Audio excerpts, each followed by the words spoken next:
up on everything. Sending data, sending data. All right, I think we are live, gang.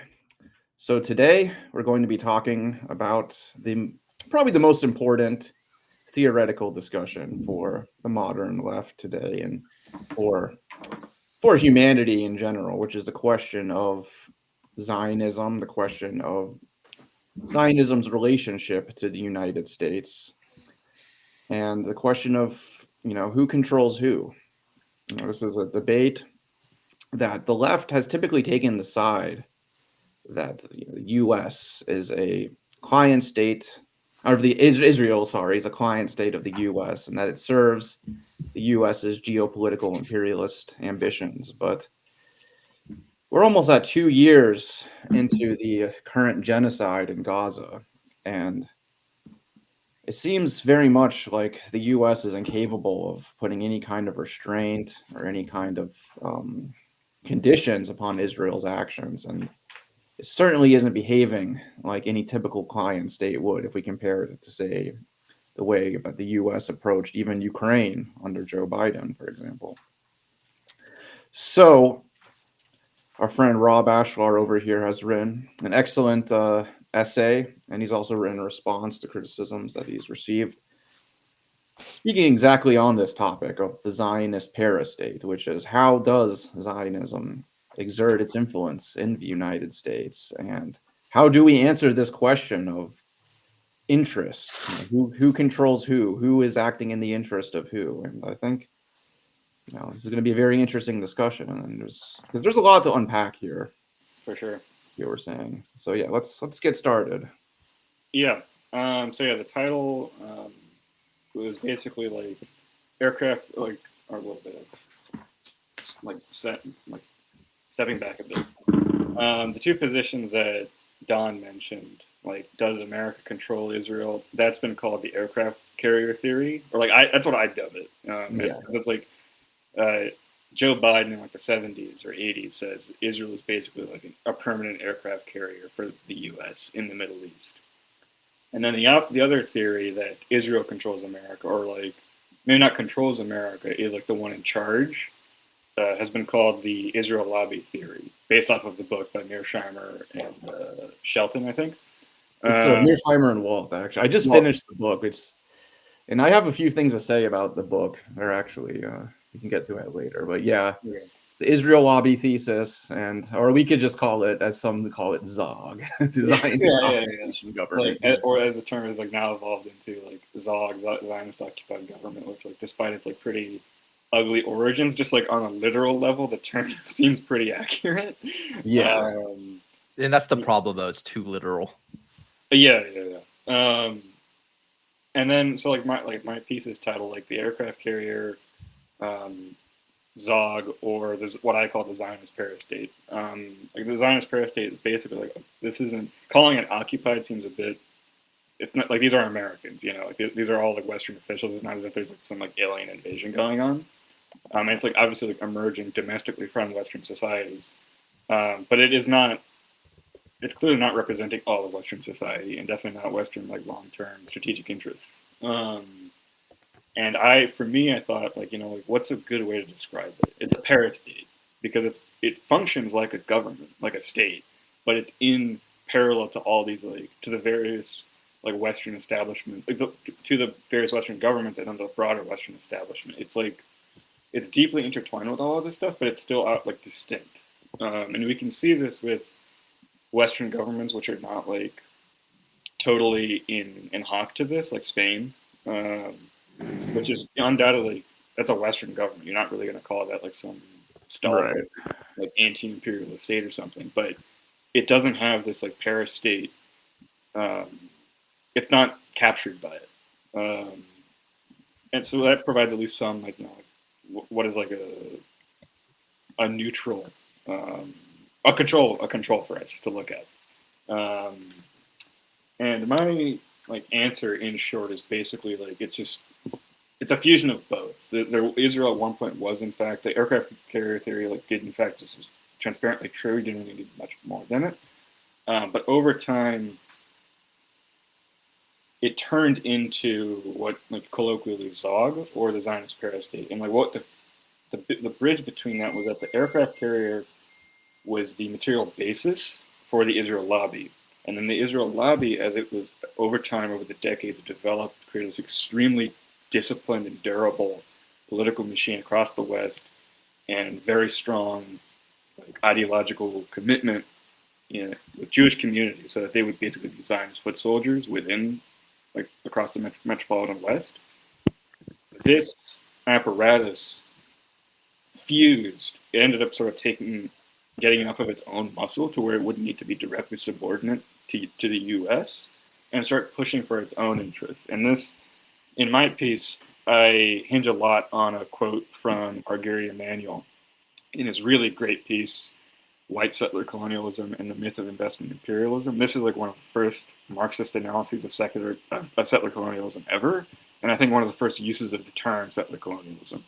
Just as like some fun trivia. But basically what he says is that settler, like when analyzing settler colonialism, we need to look at the settlers themselves because they are their own political bloc and they have their own interests. And what is their interest? It's using more land from Native peoples and exterminating Native peoples.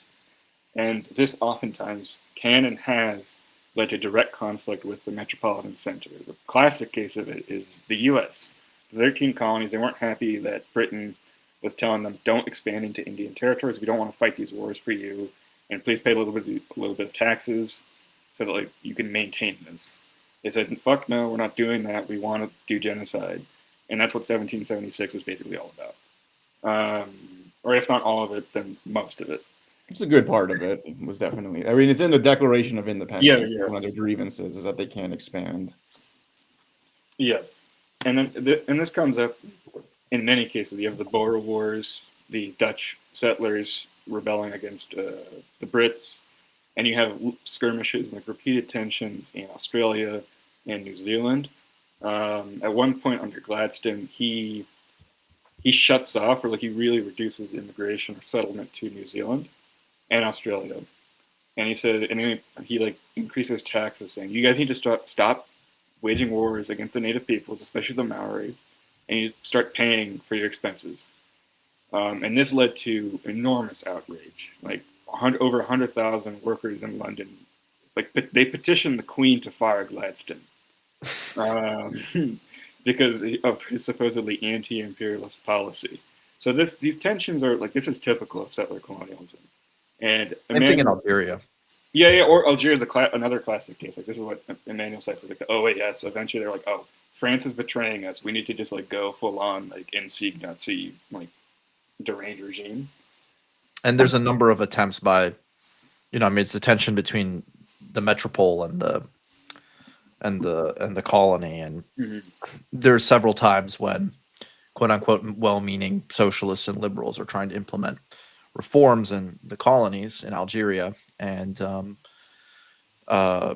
latifundia, the big agricultural capitalists in Algeria, as well as a lot of the proletarian settlers, they put up opposition in the parliament and stuff like that, and they basically frustrate every attempt to implement quote unquote democratic reforms. Yeah. For instance, making sure that Muslims are citizens. So, I mean, it's pretty typical. I mean, of course, like the major difference here is that there isn't, and it's something you mentioned in your piece, it is actually quite important to grasp, and a unique feature of this of this instance of settler colonialism, which is that there isn't a unique metropole, right? Yes. And this I picked up from Patrick Wolf. I think he may have gotten it from Hannah Arendt, but basically, because Jews are so-called diasporic people, they're all across the West, which means that Israel is able to summon support from the entire West and isn't bound to any one state. But like briefly, just to complete the thought about Emmanuel, he basically says that the core function of Israel, it's not to serve Western imperialism. This alliance emerged for so-called conjunctural reasons. The structure is to colonize Arab land and exterminate Arabs. That's the actual end-all, be-all of Israel. The alliance to imperialism is basically, it's just to further this end, which means that if at any point alliance to the service to imperialism conflicts with settler colonialism will take a priority. And that's what we're witnessing and essentially that's what we've been witnessing for the past 2 years. None of this shit really like makes sense like beyond the first six months maybe, from like an imperialist, like grand imperialist standpoint. But it makes sense. Oh, like this is a specifically like settler colonial project, and only that is the only operating logic here. But yeah, like Patrick Wolf, he points out that Zionism, because it's a so-called diasporic movement, it's able to summon support from across the West, and therefore it isn't bound to any one Western country. If one Western country, that, like for example, I cite Britain, if they start irritating the Zionist movement, okay, they can just fight, they can tell them to fuck off, and then they can latch on to another one. And in the post-war, they latched on to France in the immediate post-war, because France and Israel had a shared interest in anti-Arabism. France was fighting against Algerian anti-colonialists. Israel was colonizing land in Palestine, and then eventually the Sinai. Once French anti-Arabism dissipated after the end of the Algerian War, because they're like, okay, well now we don't want to be fucking like totally shut out of the Arab world. Now we have to be a bit more conciliatory. Yeah, de Gaulle had a much more pragmatic understanding of neocolonialism. You had to maintain something like, not pure, just barbaric rage against the colonies in order to control them. So much more pragmatic. So, and then once that, and that's not enough for the Israelis, because they need the whole barbarism. Like that is the modus operandi of settler colonialism. So they have the 6-Day War, and that draws the attention of the U.S. The U.S. realizes, oh, this is something we could really take advantage of. And it's important to note that prior to 1967, the U.S. was kind of wary of Israel. There was like a pretty strong like Arabist current. Like Eisenhower, he was quite irritated by the Suez crisis. He thought this is like, we don't want this. Get out of the Sinai. We want to establish our own neo-colonial relations with the Arab world and like pivot them away from the Soviets. And you're fucking that up. But the 6-Day War in 1967, it shows, oh no, maybe we don't even need the Arabs. Maybe we can just rely on this. And that's what begins the alliance between Israel and the U.S. And what Israel realizes correctly is that there's no better partner than America. So they need to make sure that this partnership stays forever. And what that then turns into is the Israel lobby. They start building that in the U.S. And obviously they had versions of this like previously, like with the marketing towards the Brits, like, hey, we'll be an Ulster in the Levant for you. But this is a much more advanced, much more matured version of that. And then, so they build up the Israel lobby, and over time, initially it's like pitched as, oh, we can be a great partner for you in this region. But over time, they're like, and after generations of the lobby's work, American politicians aren't so much thinking of like the pragmatic, like realist argument. They're thinking in like specifically like ideologically Zionist terms of like, oh, I endorse Israel not because it's like bothering or like beating my Arab enemies. I support Israel because I identify with this like Jewish fascist project. And so you have generations of American politicians who just believe in this shit, which is a huge part of the Zionist paristate. And then related to that, you have like the Israel lobby's intense organizing throughout Jewish communities, especially in the U.S., but like across the West, to make sure that all Jewish institutions are in complete lockstep, that the vast majority of Jews ideologically endorse this and will support it materially by sending their youth to go to Israel, by donating, by lobbying governments, the whole 9 yards. And related to that is this very concerted effort to blend with Western elites or to mingle with them. And this is again because of like the so-called diasporic nature of Jews in the West. They're part of these societies already. You don't have to infiltrate them in quotes. So that makes it that much easier to integrate into Western elites. So now you have the end product of this is you have tons of Western elites who are ideologically aligned with Israel, who are themselves Israeli in many cases, who mingle with Israelis or Zionist Jews, who do business, especially after the 80s and 90s, who are like invested in Israel materially. And you have this like broad, what I call a transnational political elite. that is basically that is very closely interwoven with the Israeli population, and back in the West, essentially serves as their like metropolitan representatives, and the mass base in the metropolitan center is Jewish or Zionist communities. They're the ones who keep these elites in check to make sure that even if they do begin to deviate a little bit, like for example Bernie Sanders, they still like these guys will make sure like you stay on message and you still support Jewish settler colonialism in the Levant. And I think I'll stop there. We can get into the fusion with GWAT, which is an extremely important element to this story. But yeah. Yeah, the global war on terror is definitely a key part of this, and kind of creating the ideology where you can merge the interest or merge this the Zionist movement with basically the official policy of Western imperialism entirely at an ideological level. I think though it is important to because I agree with you, but to people who aren't quite convinced, I guess there's two things. One, they might argue it is in the U.S.'s interest to commit this genocide. Then, of course, the onus is on them to explain how. Secondly, I feel like I've seen this especially from people with kind of third worldist sympathies. There's this obsession with not allowing the U.S. to get to be off the hook or whatever. Even though, of course, none of this account absolves American responsibility because America is actively funding and participating in this genocide. So yeah, it's kind of moot to make that point. But how might we respond to that? I mean, just my take is I personally don't see how total diplomatic isolation plus the shredding of the Abraham Accords process does anything to further American hegemony in the Middle East. In fact, it's deeply, if Arabs and Middle Easterners weren't already totally disgusted by America, it's taken on even greater levels somehow. So, but I'm curious how people argue that, I think those are the 2 points I'd mention, but then there's also one, I think a pretty convincing rebuttal is that maybe who cares what a couple of ants think? The U.S. ultimately does view the Arab world as a bunch of pests, and it can ignore what it feels. And we've already seen that the so-called Arab street is totally inactive. It's asleep. But what I would then say is that, okay, say Arabs in Iraq don't like America. All right, big deal. Or Arabs in Egypt don't like America. Who cares? But what about Arabs in Qatar or the broader Gulf? Why is bombing Qatar a designated, in quote, major non-NATO U.S. ally?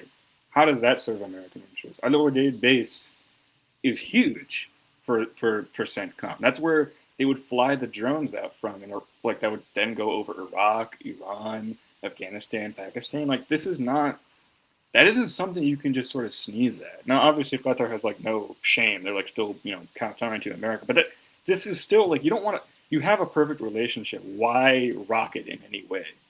And that signals broadly to the Gulf, oh no, the agreement that we've had with America, which is that we will invest all of our money in America and the West, and they'll protect us as they'll be our ultimate security guarantors. This agreement is no longer valid. Israel takes priority here. And I think this directly precipitated the Saudi deal with Pakistan. Now, granted, Pakistan's not some woke state. It's a total U.S. stooge. But the significance of that agreement is that it's a soft pivot to China, because Pakistan has has integrated a lot of Chinese expertise and weaponry into its military. So what this is saying, the substance of the agreement is that Saudi wants to pivot away from the American security umbrella. First off, it's saying that Saudi does not view America as a reliable security guarantor. It's not pivoting to this fucking crackpot military regime. And second, it wants to learn from the Pakistani government, how can we use Chinese weaponry? Because American weaponry is not going to fucking save us. They just let the Israelis bomb Doha, which is which would have been unthinkable a year ago, if not even 6 months ago. Yeah, that to me, that was one of the most clear examples of basically just how much the U.S. is no-towing to Israel right now. Because They Like, just bombed, the guys who just gave Trump that big fancy jet, yeah, and like it's and just then Trump is basically just like, well, this was just I'm not happy about this, but you guys did hurt Hamas, and so therefore, I like can't Yeah, get it's you. like eat a dick. And then related to that is with the broader China angle, the U.S. is like been like beating the China war drum for years, and it's like reached like maybe not a fever pitch, but it's like getting there. Which means that they're going to fight China at some point. And the U.S. physically does not have the industry to produce all of the weaponry it needs. So why is it wasting all of this shit on essentially a parochial like fascist cult in the Middle East? Why not just tell them, fuck off, we have bigger fish to fry, you got what you wanted. We're gonna focus on our problems in the Pacific. But didn't they instead, didn't they consume like a fourth of the interceptor missiles produced in yes, a like year with the conflict with like Iran? like the THAAD batteries, they consumed more of those than are produced in an entire year. That's a huge problem. Like you can't just like spin this shit up in like 2 weeks. This takes like the U.S. is not able to do that. We are not living in FDR's America anymore. Yeah. So and now we have looming Iran war too, and who knows how many more THAAD missiles or batteries that's going to waste. We're going to keep doing it, and more importantly, the fucking THAADs didn't even work that well. Yeah. The, And against Chinese hardware? Yeah, yeah, good like luck. and like Iranian missiles still broke through the so-called Iron Dome. Like, why are we? They're again like with the Ukraine stuff. Ukraine is another great point. They have this basically proxy war against Russia, one of their key great power rivals, and they're devoting resources from Ukraine to Israel to commit genocide against this concentration camp that has been reduced to rubble, in which the population has been reduced by hundreds of thousands of people.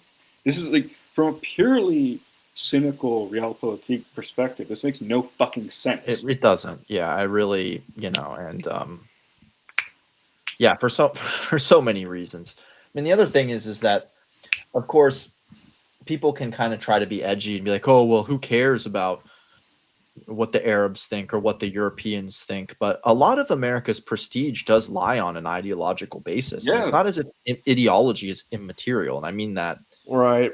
tongue in but cheek. I also mean that like quite literally. It is a material force, and like, the post-war system, legal and financial, that America has built up and that has defined so much of its power is just being shredded to bits. That doesn't.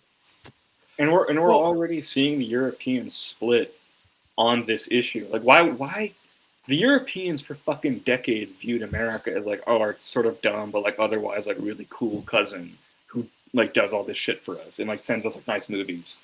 Like Country Mac. Yeah. that's how the Europeans viewed America. Now the Europeans view them as like insane fucking psychos who are devoted to this completely irrational project and are now unilaterally breaking off. Now this is not to say it's coming from an elite. Like in Spain, it's from like the government level, but like, European governments cannot ignore their populations forever.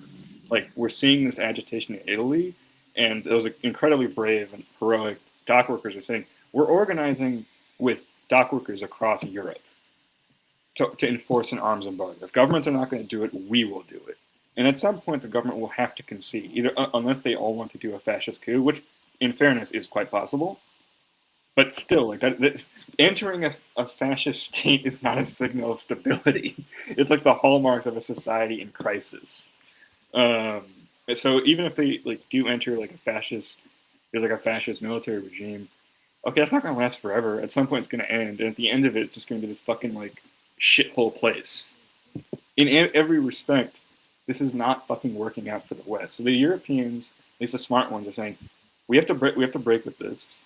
And I think by year end, we will have seen genuinely meaningful policy action across like several major governments. Like we've seen it with Spain. I can see it with Italy, with Greece. I can definitely see it with Norway, Slovenia, and even Benelux.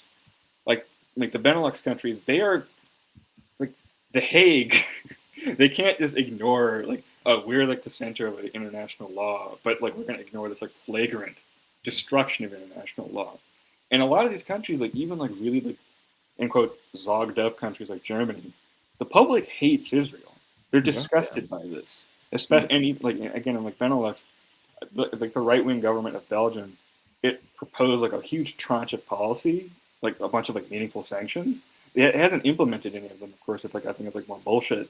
But if they do actually do that, which I think there's a decent chance that they do, it's genuinely meaningful action against Israel, like suspending them from the EU trade agreements. It's like arms embargo, all this shit.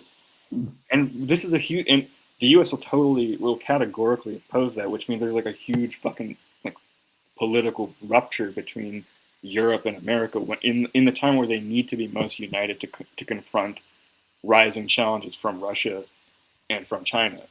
And the center of this is this fucking deranged death cult in the Levant. Yeah, and the funny thing is that people who might argue against your account, it's totally self-defeating, because let's say that what Israel, that quote unquote vitality of Israel or whatever is in the interest of the U.S. Well, in 3 years, basically almost the entire literate world population has turned on Israel. So Yeah. If a healthy, accepted Israel is in the U.S.'s interest, then why would the U.S. allow them to just shred any goodwill they had anywhere in the world, right? I mean, people fucking hate them. Like, being an anti-Zionist or even somewhat critical of Israel 20 years ago was terrifying, quite frankly. Like, you were a tinier minority sometimes than being a communist in the U.S. And now it's like, people see this shit, and so like the majority of Americans are like, what the hell are they doing? Why are they genociding people like this? So but I do one more thought is that I feel like people overestimate the rationality of the US political elite. First off, it's not unitary, it's fragmented. And the other thing is that the U.S. political elite is like senescent. They're in senile. They're senile. Like, they're idiots. Yeah. They're actually really stupid. I mentioned this like at the end of like part 2, like the defense of it. Like basically, like the idea that this is in American interests is essentially arguing, like when you really strip it down to like core principles, is that capitalism is rational. It will always be rational, which is like, why the fuck? It's like a very like fundamentally anti-Marxist belief. Yeah.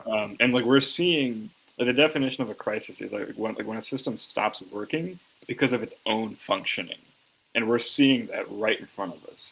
And it can't correct. Yeah. It doesn't have the mechanisms to correct anymore, and the idiocy of the American ruling class is part of that, right? Yeah, like these people, like what happened with BLM was that the Democrats, they did their kumbaya, and they totally neutered like any like subversive energy it had. And like the most durable impact of BLM 2020 was Joe Biden's election, and indirectly the Gaza genocide. Like that's what happened. But the Democrats, they have this perfect opportunity with fucking like Zohran himself, who's like doing like a lot of right wing pivots. They could just pull a Zohran and be like, hey, we're like anti-Israel, but like we're also like pro-capitalism in every other respect. They're not doing that. They're categorically rejecting it. Like you have like the fucking, and I think it's sort of amazing that like one sort of like of the Democrats, like the only person who like has a brain aside from Zohran, or maybe not Zohran because he's like not quite a Democrat, or not yet, is Chris Van Hollen.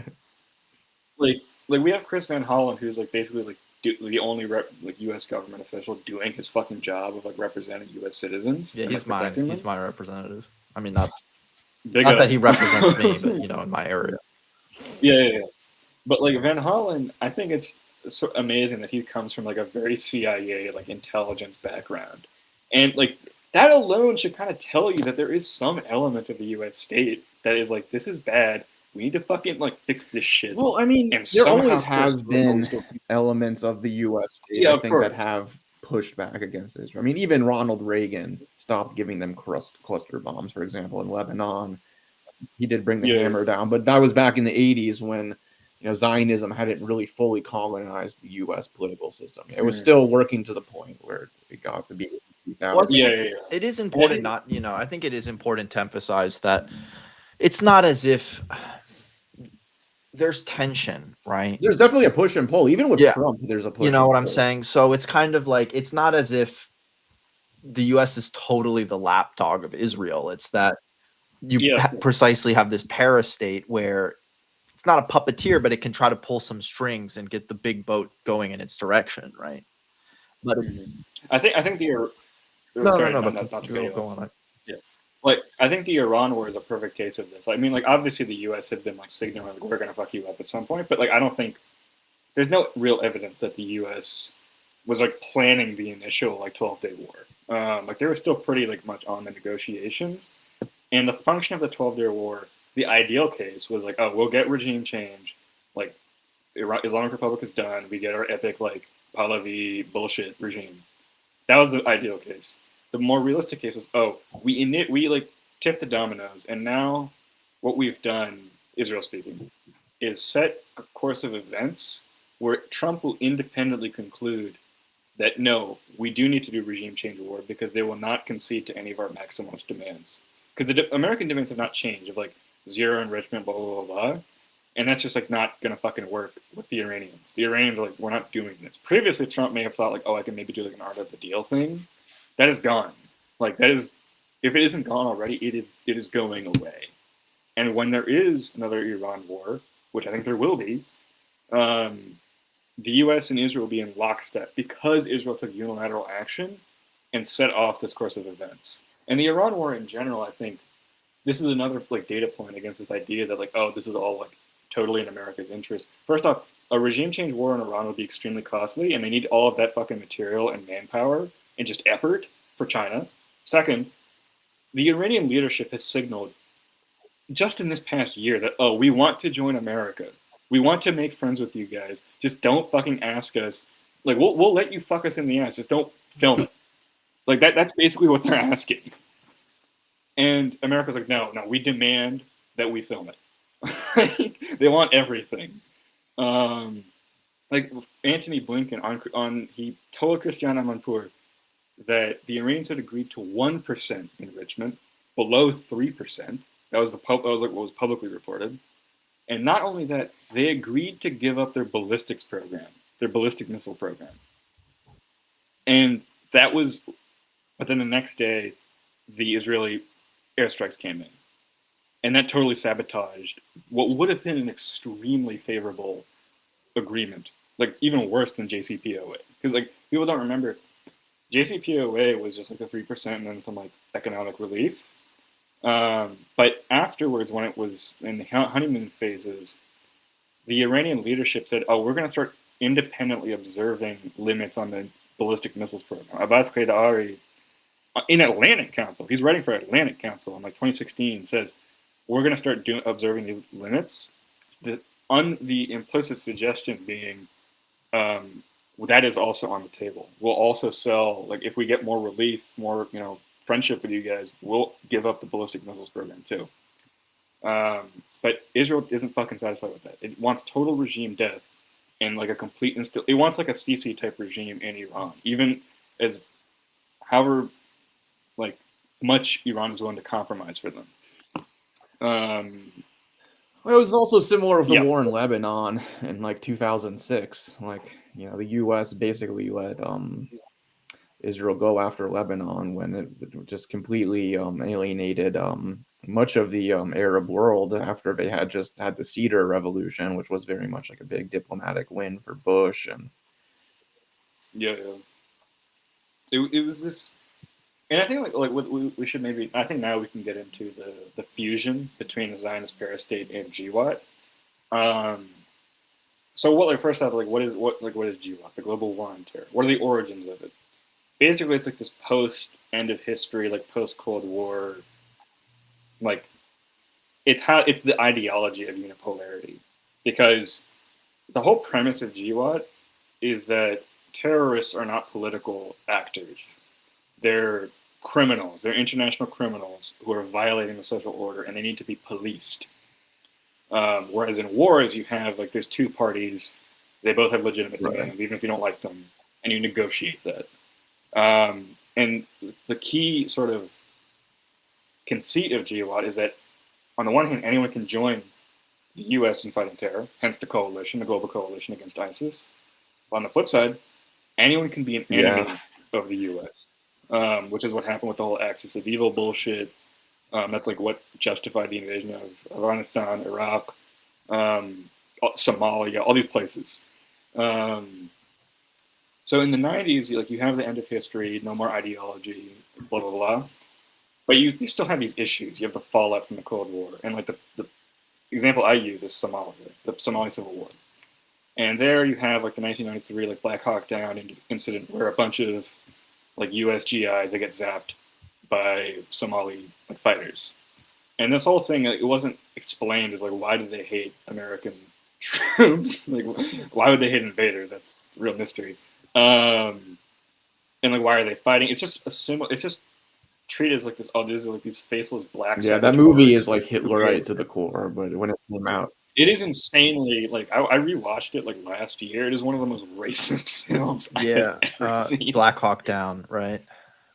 So I remember there was this. I had a friend. I was over at his house, and his brother had just enlisted in the Marines, and he said, that movie Black Hawk Down, it shows how one American soldier could kill like 50 Somalis, and that's why I joined up." Oh my God.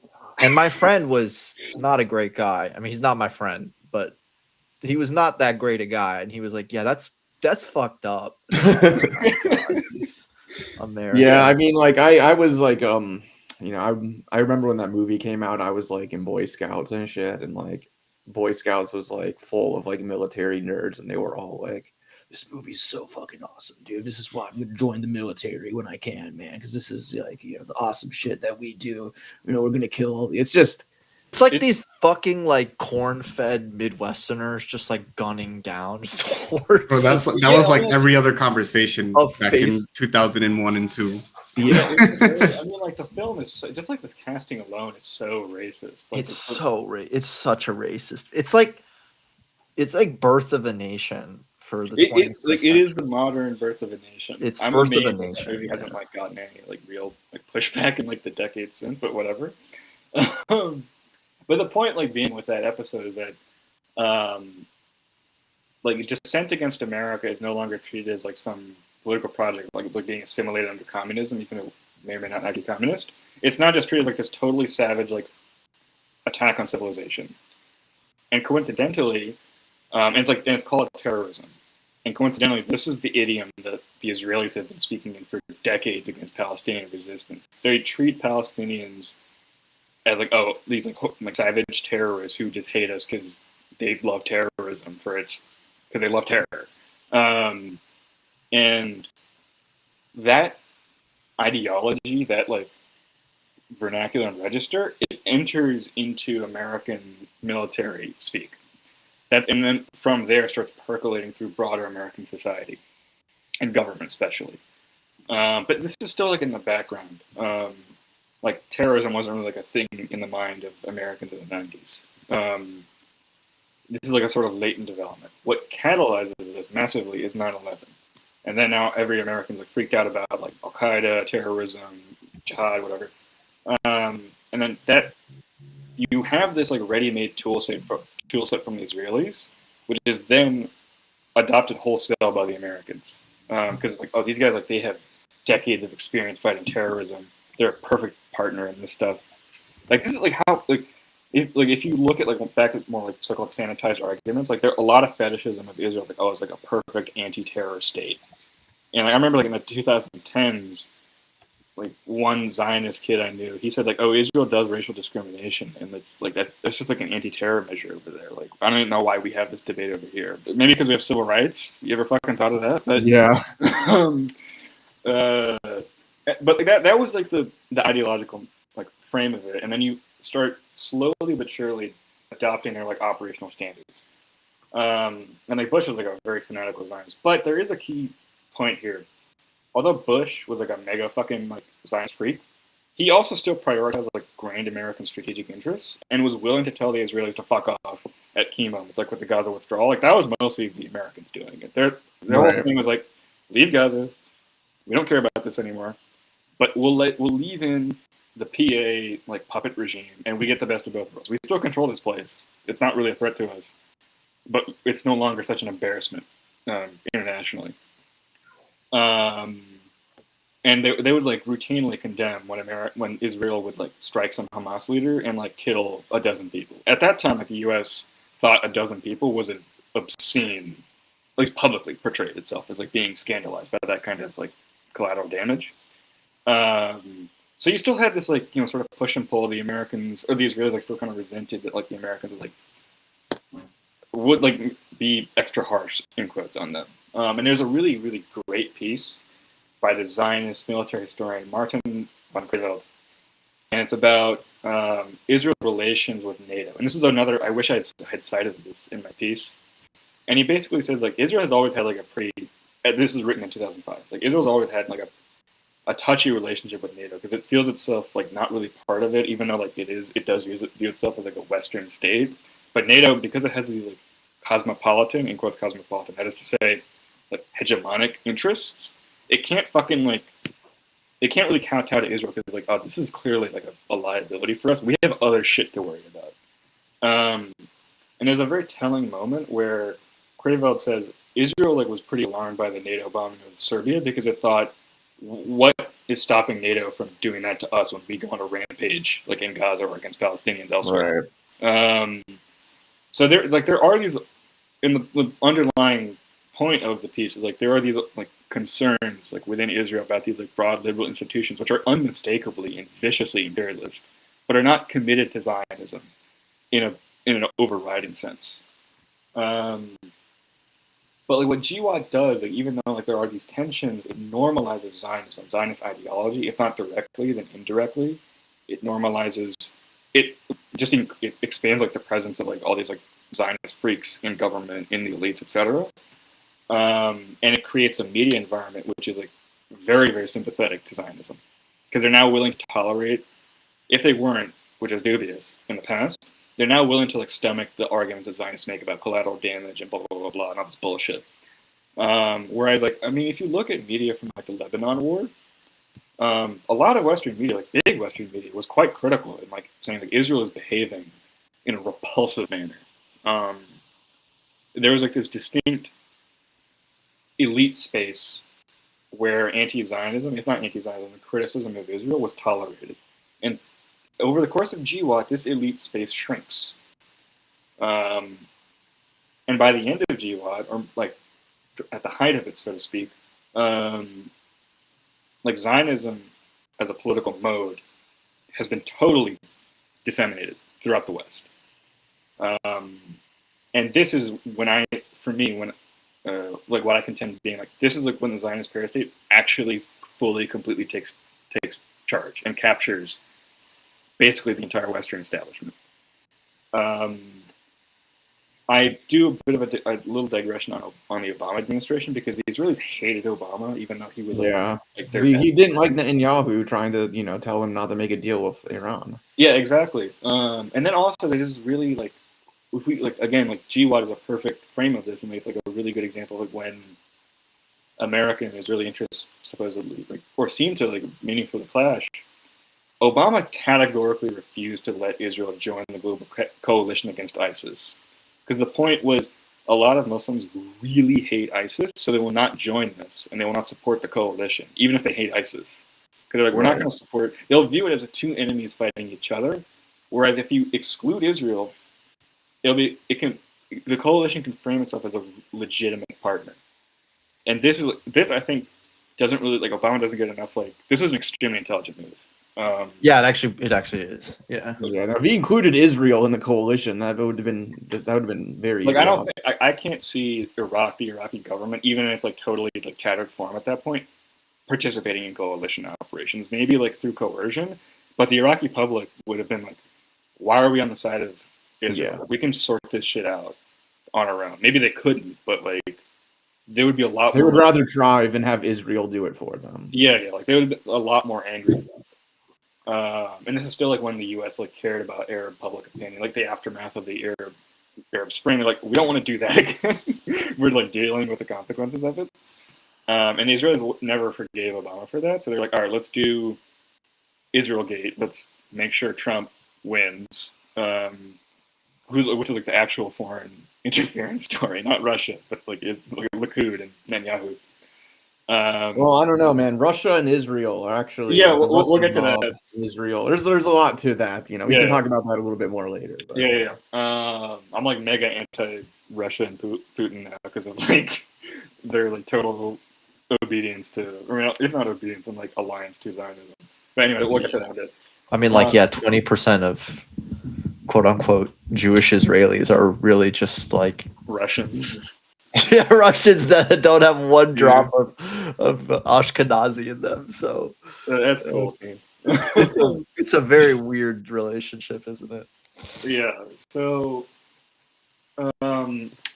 like so that like there's that interference in the election that plays a key part in Trump's election, and he repays them with the recognition of Jerusalem as a capital, but more importantly with the Abraham Accords, and which Biden continued. He continued recognizing Jerusalem as the capital. He didn't move it back to Tel Aviv, and he continued the Abraham Accords project. And Biden is like the peak, like ultimate Zog bot. Like he like on a deep ideological level believes in this shit. And he views Arabs and Muslims and especially Palestinians as like not even human beings or not even subhuman, just like basically animals to be culled. But the Israelis still hated him. They still they still acted like he was somehow this, covert anti-Zionist or something. Which is so fucking insane. Which like speaks to just how insane these people are. To be a global hegemon, you need to live in reality, and these people do not live in reality. You need to have some they treated him like the dog he is. Which I mean, like in fairness, he based like he does deserve to be treated like with complete and utter contempt.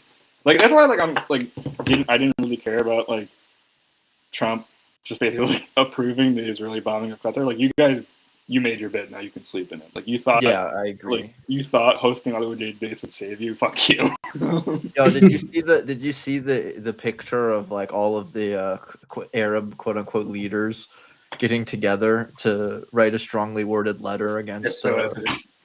It was so pathetic. The sternest, the angriest of letters. They use all bold face. It was pathetic. But yeah, then like now, like we're at the Zionist Parastate today, which is like at its most overt. Like, if you wanted to be like the crudest like idiot, like I think this could be like really justifiably called Zog, because it's like we're shredding every civil liberty, we're shredding all other like strategic interests, we're fucking like giving up everything just for Zionism. And why? Like we're polarizing the America. Like here's the thing. You can get away with anything in America and like the West in general, so long as you don't inconvenience Americans. And now they're like actively like materially inconveniencing Americans for this like totally deranged project. And they're like, why are we doing this? Why do I have to give up like shit in my own life so that these people can murder babies? And you can hear this. You don't have to fucking do any polling. Just go out anywhere and ask somebody. Like last night, I was like we're just like hanging out. And I was like, hey, like man, like are you like I was like chatting like with some dude. Like, hey, dude, are you for the cause? He goes like, yeah, of course. I'm like, this is like some random person, like in like my city, and like you could not do that 3 years ago. Like have such a like at a social like forum like that. You could not do that. Now it's totally acceptable, and it's gonna continue growing as this genocide becomes somehow more depraved, as the repression gets worse. These people, like this, is gonna expand. Like you can, I think it's so funny. Like another like really good indicator of this, like someone I know, like he, like met his girlfriend on Hinge because he like put like parachute and red triangle emojis on his profile, and that like got the match. And it's like if you can like get away with that, that's like a pretty good sign of how normalized anti-Zionism has become. And if Zionism is such an integral part of elite culture in the U.S. and related to that, anti-Zionism is so normalized in like broad public culture, there's going to be a real clash at some point. Maybe not now, maybe not like the next few years, but at some point there will be. Though I personally am like low-key optimistic. I actually do think that this like project is like very thoroughly fucked at like the rate it's going. Yeah, I think that covers my whole argument. We can maybe unpack it a little bit further. No, I think that covers it. I will say, I think the way that they are shredding apart international law and shredding apart these international institutions and shredding apart civil liberties in the U.S., it doesn't really align with this kind of rational vision of U.S. strategic interest, but I do think it aligns with the interest of the MAGA movement in a lot of ways. Mm-hmm. Yeah. Because I do think that there is a common interest between the Zionist and MAGA nationalists around this kind of anti-democracy, anti-liberalism agenda. And within the MAGA movement, you can see online that there is division around Israel. Like you have people like Nick Fuentes, you have people like Tucker Carlson even is becoming more critical of Israel. But at the same time, like this kind of sentiment in MAGA, like amongst like the more serious and connected MAGA people is like, yeah, maybe Israel is annoying sometimes, and maybe they get a little too overboard and totalitarian with how much they control things. But in the end, if you side with Zionists, you win. You kick ass. That's kind of their attitude. It's like, well, they want they want a lot of the same things that we want, and they clearly admire Israel as a society. And you have people like Christopher Rufo saying that Israel's foreign policy and geopolitics is more like the way U.S. geopolitics should be, that we should just bomb people when they get on our nerves without a second thought, and just be more willing to use to forego any kind of soft power and just use hard power. Yeah, for sure. Like, I mean, like I've also I didn't really talk about this in the piece, but like Zionism is the mobilizing ideology of the global far right. Like whether they like use the exact terms as Zionism, they're in lockstep with it. And the Global Reactionary International is based in the U.S. It's financed by the U.S. And it's like, again, like the mobilizing ideology is Zionism. Like that is the most important thing. That is the common denominator across all of these movements. Which I at the same time I do think is like another hint, like sign of irrationality, because these far right movements are coupling themselves with this increasingly hated project. Like maybe on their own they probably could like do well, but because they're like increasingly perceived as just proxies of the Zionist paristate, people are like, fuck this, I don't want anything to do. Like we're seeing this like in America already, like with the so-called backlash. Like people are like, oh, the right wing actually sucks. This is awful. And they support the mass murder of children and like innocent people. I'm not down for this shit, bring back woke. Like that's kind of the vibe shift ongoing.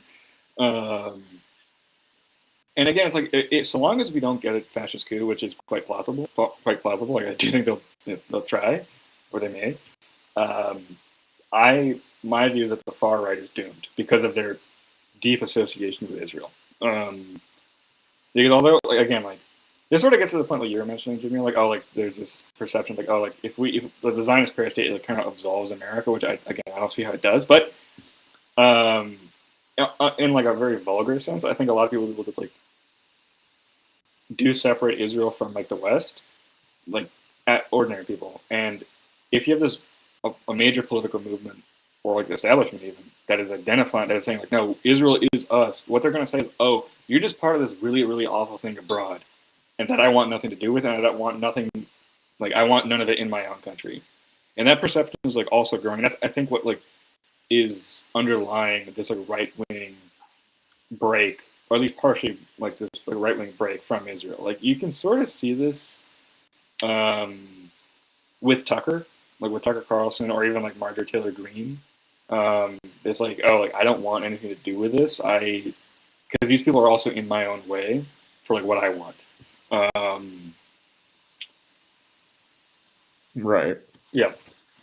Like I was reading Mearsheimer and Walt's Israel Lobby actually, and in the conclusion he kind of lays out what he thinks the relationship to Israel should be like.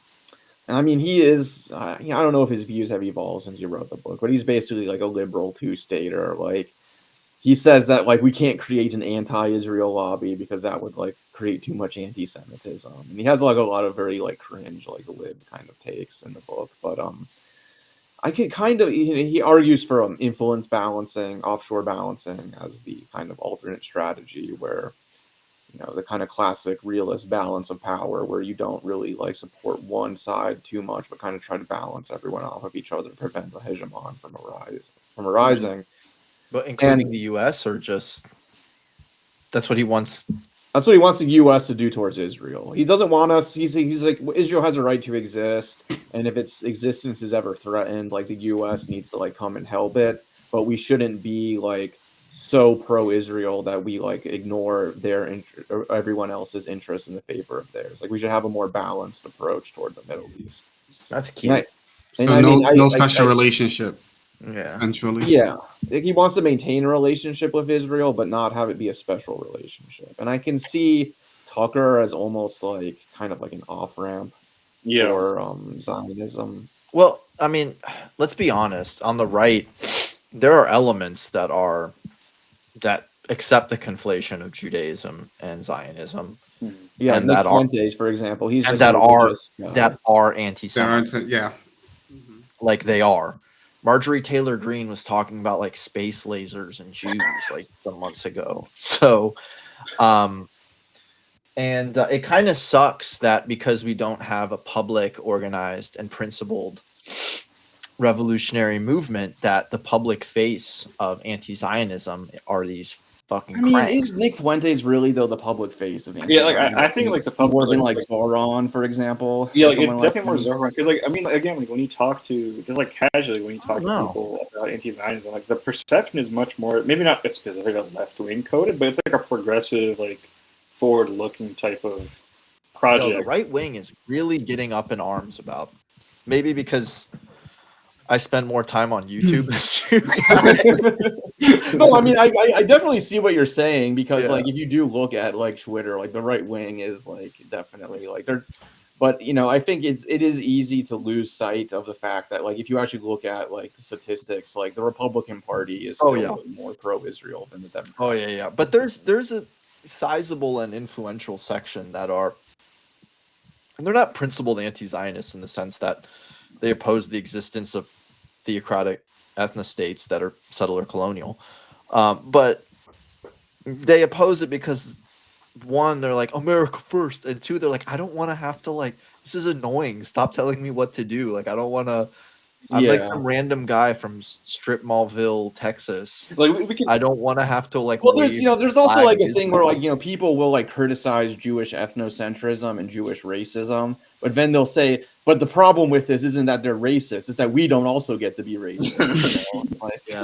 You can sort of see like you can see this like with the right wing is like split or debate over like what to make of Charlie Kirk's death, where like Candace like being like really big on Candace Owens, that is. Being really big on like how Israel did it. Like obviously, I don't believe the whole gray zone narrative of like Kirk was like having an anti-Israel pivot or like Israel. Sure. That's total bullshit. But what signifies to me is that Israel is so politically toxic that they feel the need to like turn their so-called martyrs into like, oh no, he was actually like an anti-Zionist team. Like I will say, I don't think there's enough evidence to say that Mossad killed Charlie Kirk or even to say that it was likely. But I will say I do think there was some background infighting in his camp around Israel.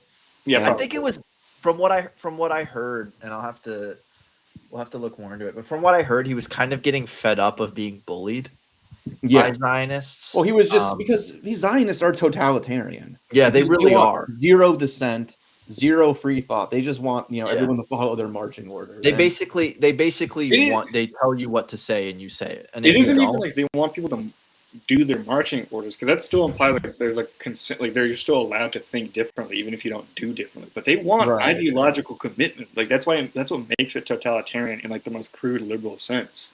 And this goes back to the fucking like the great Israel Shahak, like his books on Zionism and Israel. Like no, this is like a deeply retrograde, like almost medieval ideology that has been fucking transplanted to the at that time 20th century, not 21st century. Like this is he basically says Zionism is the ideology of rabbinical Judaism in the ghetto, but updated for modern times. Yeah, and that's like from his account, I'm pretty convinced by it. I mean, you see it with the rise of the religious right. Exactly. Yeah, like, this shit is like the fun. Like if Zionism, it's like there's a weird dynamic between like the religious and like whether it's like a religious or secular movement, but like its relation to religion cannot be fucking denied because it has inevitably, over its existence, become more and more of like an actual like clerico-fascist project, and it's like that's what it's going to head to by the end of it. But and it's something that I've mentioned before, but like there's an explanation for this, right? You had to cohere so many different peoples from so many different places with different cultures, languages, even the way they understood the religion, right? And you had to cohere all of these people into this nation building project that was based on settler colonialism. And so because there's no real ethnic, cultural, linguistic glue, you have to try to glue them together with religion. What else is there? What else is there that connects some guy from Poland to some dude from Casablanca and Morocco? Right. It's religion. And so it becomes that it naturally, right? That's the glue that's going to be used to bring people together. And then the problem is that if that's the glue, then it becomes increasingly religious. And if it becomes increasingly religious, it's going to draw from the existing elements of the super religious, super religious Judaism, which is, and so that's what you have today. And that's scary shit. It's gonna get super irrational and super violent and like the trend in Israel. Like initially, like, Zionism is basically like secularized. Like the idea, like the connecting glue was like secularized Judaism. Then it was like, oh, why do we do secular? Why do diet Judaism? Just have real Judaism. Oh, then I'm like, why do real Judaism? Why don't we go super Judaism? But also that kind of like secularized pseudo socialist ideology was very much the ideology of European or Ashkenazi Jews, right? I mean, like Zeev Sternhell has a really great book. So good. Called Founding Myths of Israel. It's so funny. Yeah, very good book. He points out the connections between Zionist ideology and like the basically proto-fascist and eventually fascist European, right? But he's so embarrassed by it. He's like, oh, this is totally different. I'm not gonna explain how, but like trust. And Zionism, and like Maxime Rodin said this like in the 60s, that Zionism is totally typical of European right-wing nationalism in the late 19th, early 20th century. And therefore, in this sense, it can't really be like, his conclusion, like, you can't like exceptionalize it. It's just that, but distinguished from its original time and place. Hence why it has such, you need, I forget who said, but Zionism should be treated as a subspecies of broader Eastern European nationalism. Of course, of the of the Slavophiles and the Slavic nationalist movement, et cetera, et cetera. Yeah, I mean, I think that's pretty typically accepted, though, in a lot of that. Yeah, at least when I was studying it in France, it was pretty typically accepted by a lot of French academics that much of Zionism had its origin or etiology in almost like post-Herder style nationalisms, which themselves blood and soil nationalisms, which themselves are ideological tenets of the fascist movements or of the proto-fascist movements. Right. I don't know, maybe in America that's more controversial, but in the European Academy, that's like a lot of people are cognizant of that. Well, because he frames Zionism as this integral nationalism, as opposed to a civic nationalism, because it's, even if it's quote unquote secular, which I honestly kind of just don't buy that Zionism is or can be secular. It doesn't make sense. It doesn't. Like, I kind of think like no matter what, like you're going to end up having some religious basis to it, even if you like try to like say, oh, I don't believe in God or practice a religion at all, blah blah blah. It's like, okay, but you still think that the Bible is the deed to this land. Like, that's like the whole joke of like, like the Israeli joke, like, oh, the God isn't real and he promises Palestine. Like that's what it is. So I just don't think you can say an ideology like that is secular, like no matter what. No, it's not. It's an integral nationalism that's using romantic mythology in a modern context. And like it's very weird. And like it's a the very inevitable weird like drive of like all romantic ideology, because it is a rationalist, is becoming more and more insane over time. That's its inner logic, and that's kind of what I was talking about before, right? It's its inner logic. It'll get driven, and that's why the Jabotinskyites they ended up winning out too, right? Yeah. Fucking Ben Gurion and all those weird Zionist socialists. They're it's done. That shit is a dinosaur. That shit is a fossil. It doesn't exist. It doesn't. It's not. It's kind of half-assedness isn't. It's not commensurable with the nature of the project and of the ideological glue that justifies it, right? And again, like Zeev Sternhell does such a good job showing how Zionism, like just by its very function, by its very nature, had to make these huge revisions to socialism to the point that like Zionist socialism was like, it was only socialist in name. It bore zero resemblance to even the most right-wing revisionist in Europe. Yeah. Because like someone like Bernstein or like John Jarvis, they still believed in like a universalist cosmopolitan vision, however distorted and like skewed. They still believe like, oh, anyone can be part of this project, and it embraces everybody. Hey, Jean Jarvis is much better than Bernstein. Yeah, of course. But he's like like a right winger, like within like the SFIO. But like again, like the point being, like there was always some universalist impulse to socialism and like, progressive right, which is like impossible to maintain with Zionism because it's inherently just for Jews. And they had to make all these reservations. Yeah. So I mean, it's getting completely scary. Yeah. I mean, it has been for a long time, but it's getting increasingly scary, which just says something. It's just like the settler movements also in the West Bank are getting increasingly rabid. Yeah, like again to cite Shahak, he has another great book called Jewish Fundamentalism in Israel, and that's like one like he's like talking about the earliest instances of it in the 90s. And what he described is now just mainstream Israeli politics. That is the Israeli regime. It's these fucking freaks in the West Bank who genuinely have this like, insane messianic ideology, like the Jewish equivalent of like ISIS, and that is now Israeli politics in some form. I mean, who's that? What's the name of that guy? The rabbi who his whole thing is just screaming. Like Rabbi Shmuley? No, not Rabbi Shmuley. Rabbi Shmuley looks like a reasonable man compared to this guy. Well, I don't know. That's saying something then, because that Rabbi Shmuley is like. No. I don't even want to talk about that guy. Let me try to find it because he's just like, I think it's this guy. Abraham Baruch. Yeah, this guy is fucking crazy. This guy is just whoa. Yeah, he's not okay in the head. Hold on, let me. I think I've seen this guy. I've seen this guy. Where do you put this up?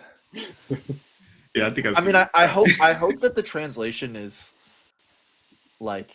Accurate. It doesn't really matter because just like listen to him. He's going goy. Hell yeah. Incomprehensible Torah garbage. Yeah, and it makes Mimri look like National Geographic. Like that's how it makes Mimri look ואתה תחזה מכל העם. איזה אנשים? אנשי חיל. יראה אלוהים. לא יראה כסף. לא ירקה! רבותיי, אם אני אומר לכם לא אמת, אמרתי להם אין עפר איך ננער בתחיית המתים על הפאה שלה. אתם באים פה לתת רפואה לאותה אחת שנמצאת בסכנה? תדעו לכם, אתם האשמים בכל מה שקורה לה. קמו אליי רבנים, קם אליי איזה רב, אומר לי תפסיק עם זה, באמצע הדרשה, תפסיק עם זה.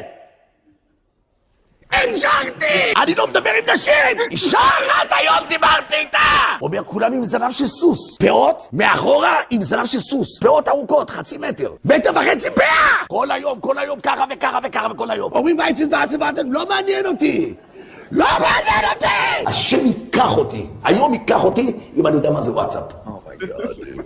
אני לא יודע מה זה וואטסאפ! מסכת בכורות, תראו כמה שאסור! עוד פעם, מה אמרתי? אסור לדרשן לקחת כסף. משה רבנו רעיון! אין מה לעשות, הרבי רוצה כסף. הרבי רוצה כסף! אמת קנה? This guy is במדור שבי משם לא יצא. בגזרתי הוא לא יצא! אשתו תרקה לו את הטלפון. היא אומרת, זה לא שוק פה! טח! סגר את הטלפון. Okay. So you see what I'm talking about, right? Like, is this guy Shabbat? This just reminded me. Like this guy is identical to the most deranged, like unhinged Salafi preachers. Oh yeah, that's the thing. Oh yeah. No. like those types are like pretty not marginalized. They're like pretty reviled by, I'd say, like most Muslims and definitely like most of the world. But this is like hegemonic within Israel and and therefore by extension like within Jewish communities across the world. Yeah, this is so bad. I mean, like, yeah.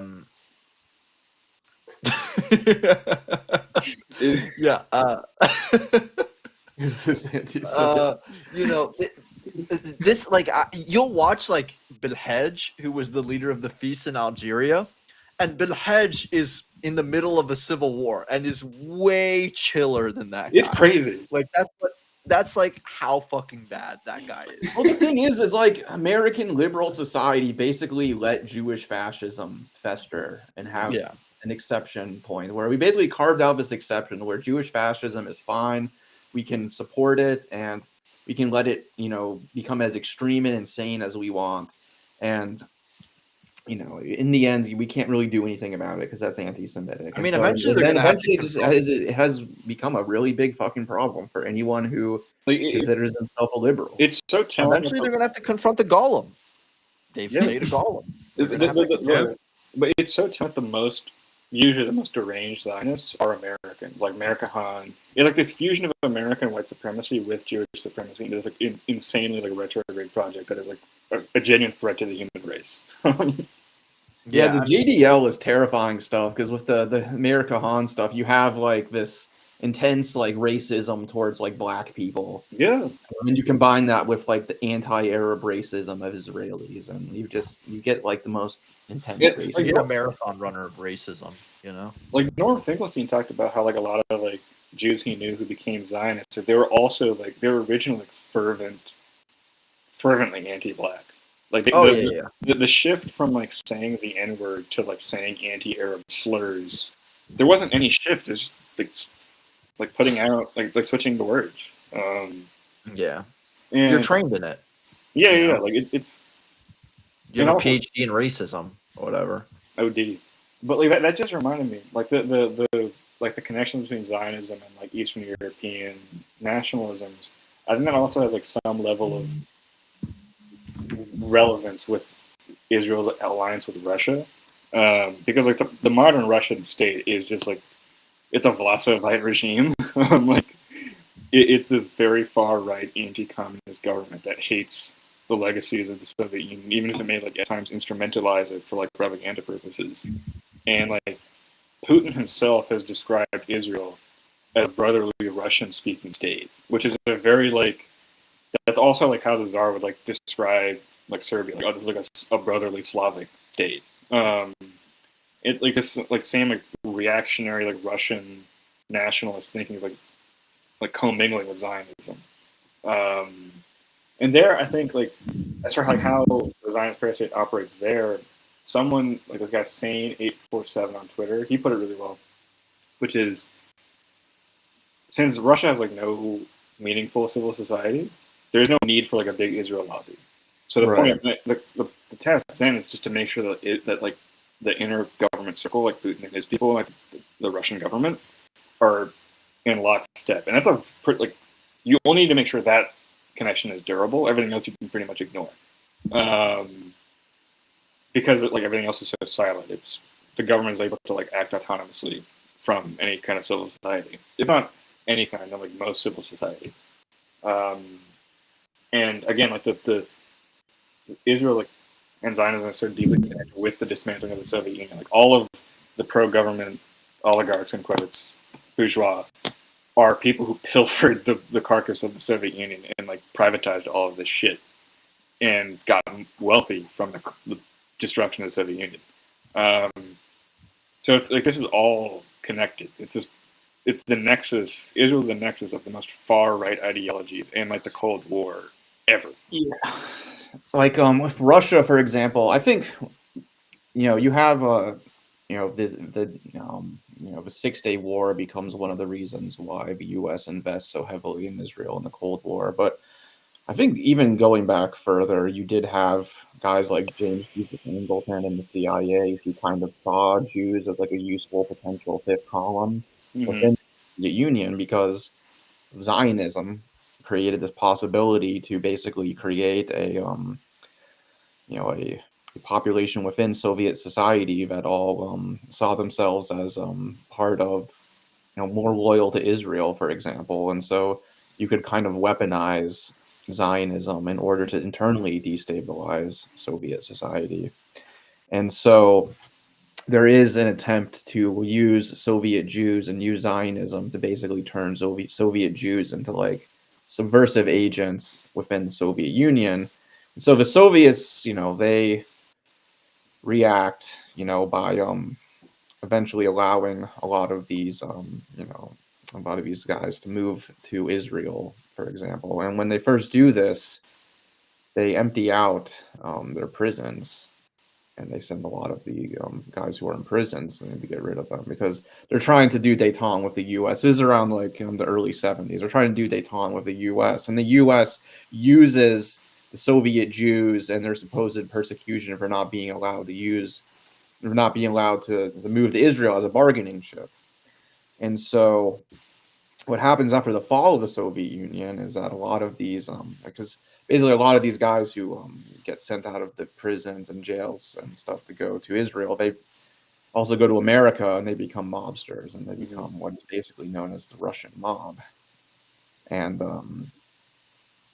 so it's kind of this weird cunning of history where you have this kind of lumpenprole population that forms within the Soviet Union, and they get sent to Israel, and they form kind of the basis for this new ruling elite of modern Russia that we're seeing today.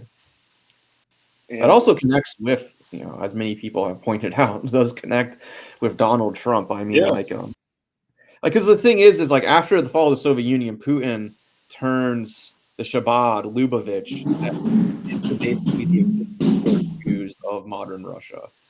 And so the Shabbat Lubavitch guys are basically made into like the official representatives of Jews in Russia, and they have a lot of connections to the Russian mob, and a lot of these Russian mobs, a lot of these Russian mob guys also had connections to Donald Trump, and so that's kind of where you get some of the Russiagate conspiracies. But there is definitely like something about this Russia, Israel, U.S. nexus that I think is underexplored. I think you like sort of get it. Like the nexus is organized crime, and like it's like this idea of the lumpen state almost. Yeah, which I also like fits in with the paristate, and it's this like very shadowy kind of like underworld thing, like operating within like normal bourgeois like politics, but is like not quite of it.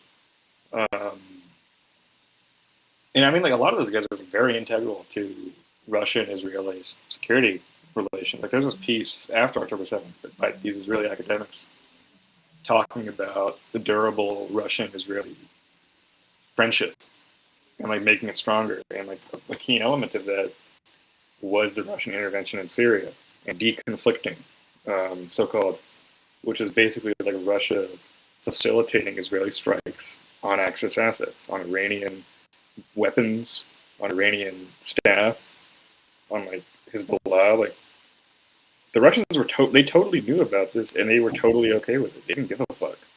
And this is almost assuredly contributed, because the Russians were like Assad's patron. This almost assuredly contributed to the immense intelligence like penetration of the Assad regime by Israel, and therefore like through that the broader Axis. I was like, I mean, like knowing like with this in mind, I'm kind of puzzled that like any Axis people ever defended Russia as like a partner, because it's like if this is your friend, like fuck, I'd hate to have them as enemy. Yeah, it does seem like Russia's status within the third world is kind of suffering lately with the whole. What went on in the Sahel region, for example. Yeah, they're fucking up any goodwill they had. And the way that their alliance with Iran has basically proven to be completely illusory, and like they, but the thing is like whenever you read like kind of mainstream liberal journalism on the issue, they will say that like relations between Russia and Israel have kind of suffered since October 7th. Like on what basis? I think it's just because like Russia like it said some. They basically had the rational Zionist argument. Like, oh, maybe don't go so crazy. Get what you Right. need, and then like chill out. Which is Well, not didn't Sergei Lavrov basically recently mock France and Britain for recognizing the state of Palestine? He's like, Yeah. what took you guys so long? Right, but Russia has always kind of held the two-state solution as their official position because they do this thing where they like very much like go by the official international law, even though they're willing to break international law, obviously, when it suits their interest. But they do kind of play up themselves as like upholders of international law. Mhm. It's like, I mean, it's sort of an interesting kind of. This is only tangential. Like during the coalition war against ISIS in Iraq, like the campaign in Mosul in particular was really, really brutal. Like they were flattening the city. Like, that was like the coalition in Iraq and Syria, like prior to Gaza, one of the most insane air campaigns ever in modern history. And the Russians, they issued an international complaint that American claims of ISIS taking human shields are bullshit. They're just using this as pretext to not care about the immense human suffering that they're inflicting upon the residents of Mosul, which is like kind of like pot calls the kettle black. Like you guys were doing that in Syria, but they like it is this weird sort of double game. I mean, not weird. I mean, like everyone does this, but it is like an interesting kind of like on the one hand, like being like Israel's friend, hand in glove. On the other hand, like upholding like what one would hope are humane standards of warfare. Yeah. Yeah, I mean, I think also Russia does this thing where they, I guess you could almost call it Potemkinism, where the media sphere, the alt media sphere that's kind of aligned with Russia, will play up an anti-Zionist message. Uh-huh. You know, for example, like people like Jackson Hinkle, people like a lot of these, you know, Russia. Someone like Jackson, he's obviously aligned with Russia. He's obviously like a pro-Russia guy, but he, you know, his position on Palestine is like unambiguously pro-resistance, pro-Iran, pro-Hamas, pro-Hezbollah, pro-Houthis or whatever. So, you know, he plays up the whole resistance thing, which is not Russia's position at all. Mm-hmm. And so it's like, well, so why is Russia backing this guy that's clearly like, you know, I think like associating them with politics that don't go along with what they actually believe, and it's clear that it's because, you know, they want to launder a reputation among the global South as not being as bad as the U.S. Clearly, I think like there may be also just like internal, maybe not factional fighting, but like disputes within the Russian state. 'Cause it's like, I mean, not to sort of essentialize it, like orientalize it, like they are like America, and that there's like different wings who like have their own issues, probably like more Zionist than others, like less Zionist.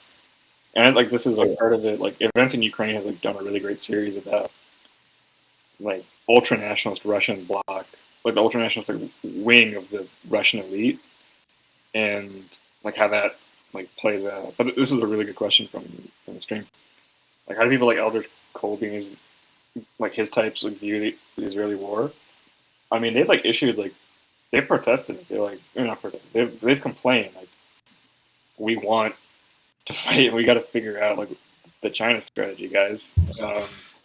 And just anecdotally, from like what I've heard, a lot of people like on the China desk are pretty black-pilled that like America is just never going to leave the Middle East. It'll always do Arab genocide, and we're never going to fight China. So I think that's like pretty representative of a lot of people. But like someone like Eldridge Colby, like this has been the overriding feature of his career for so long, so he's not going to give up that easily. We're sort of seeing this like with let me rephrase. Everything is framed as anti-China, like all American actions. All American actions are like policies like framed as like anti-China, which is to say nothing is anti-China, because if it's that vague, I'm like, what does it mean? Like with this like pivot to Latin America, like this is being like framed as like an anti-China like preparatory move. I haven't like looked too much into it. I think there are some like meaningful steps toward that direction, but it's also like they justify everything with his tagline. So like, is it even like legitimate? I don't know. But I mean, those types are definitely not happy. Like they're pretty displeased at the fact that like they're getting that their balls are in a vice grip by Zog. Yeah. Well, I guess the argument would be though that if the U.S. like stopped supporting Israel, that it would send a message to all its potential allies in a confrontation with China that we're not going to like tolerate your war crimes. This is, I think, like one of the best like arguments in favor that this is in American interests, the power projection thing, because this was also like a really big element in like the 20th century, like with the Vietnam War, even though it was like pretty doomed from like the late 60s at least. The message was like, oh, we're going to support our allies no matter fucking what, and to the very, very end. And that's a terrifying message if you're not in America's good graces. Like they're gonna do anything and everything conceivable if you don't bow to them. Right. And like Gustavo Petro said this like last year, like at his speech, like this is what they're doing in Gaza is what they're planning to do against all of us. And one conclusion that he said was, oh, this is why we need to resist. Another conclusion is this is why we need to make friends with America so that they don't do this to us. Now that's obviously bogus. America's going to do it anyway, but that's the operative logic. And I think I would never support that or justify it, but I can get why someone would be that freaked out after seeing this shit. It's a very, I mean, like there's this really great piece. I may have even mentioned it before, like in the New Yorker, about how American military lawyers are using Gaza as a model for any like future warfare. Like they've realized, oh, we can get away with pretty much anything, and we're redefining the laws of war to be we can do genocide. Like this shit. This whole thing is like normalizing an extremely frightening future. They're like, oh, we can do whatever we want now. We can do global NSEG and just fucking like do like it's the Turner Diaries. This is what these people fucking believe, and this is what they like are in the process of doing. Yeah, and I mean it's not rational. Like it's not what you would want if you were like trying to make it so that global commerce runs as efficiently as possible in the interest of the capitalist class. But the thing is like that's not how anybody really thinks in reality, except like some libs, basically. Like in the end, like the ruling class has ideologies and political projects that it organizes around, and like this is not to say this is like totally like anti-rational. There is a logic to it. It's just the logic's fucking insane. Well, it's a logic that will lead the world to Armageddon, basically. Yeah, it sounds like it's a very. I mean, these people, but I think it's because these people don't really believe in anything except for their own power. Like they're totally wedded to this irrationalist ideology where kind of objective truth doesn't really even matter anymore. But the only thing that really matters is their own power and their ability to just kind of create reality as they see fit, in a way. This comes up in a really good message in the chat. If you could bring that up. Was it this one? Yep. Like less ideologically cohesive countries. Like I think we're like sort of like this is getting to it. Like there is no like grand mobilizing ideology, so it's just like death, and that's what Zionism is. It's a death cult. And because of that, because of this sort of like the ideology post Cold War was like maintaining power at any cost. It was like unipolarity, and like Zionism is in some sense facilitating that because it's normalizing just slaughtering anyone who dares resist America, even if you could theoretically cut a deal with them and like bring them into the American fold. Like this, like I didn't mention this earlier, but like in my piece I mentioned like the two-state solution. Realistically, like in the 90s, that would have been like the right move. Like there's no fucking way that any any Palestinian state, according to 67 borders, would ever dare disobey America. Like this is this is like peak New World Order. Everyone wants to be friends with America. So they're like, all right, they would have been pro-America anyway, and it would have solved the latent like crisis of like Arab-American relations, which is you guys support the dismemberment of an Arab people. They would have been able to get that done and then move on to whatever next project they had in mind. But they didn't because of the Zionist Parastate, which like categorically refused to do anything with the two-state solution and like did this bullshit like PA thing, and like used Oslo to justify. Like Oslo was a precipitating thing for Israeli agitation against Iran because they're like, oh, if we do two-state solution, we don't get to do our project. So, and we need Arab normalization to do our project most effectively. So how do we do that? We demonize Iran as like expansionist, militarist, all nonsense, like all projection. But that will encourage the Arabs to normalize with us, and we won't have to give up anything. That was the whole premise of the Abraham Accords. They actually got what they wanted with the Abraham Accords. And this is what speaks to the insanity of this genocide. They have sacrificed Abraham Accords to just do this fucking mass murder for 2 years and probably 3, and like hopefully it ends soon. But there's no end in sight, short of like Israeli military defeat. Yeah, I mean, I think the only thing that's been promising as far as like an end in sight has kind of been this mobilization in Europe. Mm-hmm. Because, but I mean, I don't know if that's going to, I don't lead to the end of it. Like I don't think it's gonna like end it. No way. They've still got some time left. Like, but I think it'll accelerate the end because like Israel, because of its reforms in the 80s and 90s, it became incredibly dependent on Western financing and like economic relations. And the whole startup nation bullshit. The whole premise of that is a Western venture capital and private equity. And if that's like shut off in like Europe, that's like a pretty big blow. And then like they need the trade agreements with the EU. They need all this shit because they can't like do well without it. And the thing, like as Israeli isolation grows, like the internal fighting will also worsen. This is like why I was like we've talked about this like before.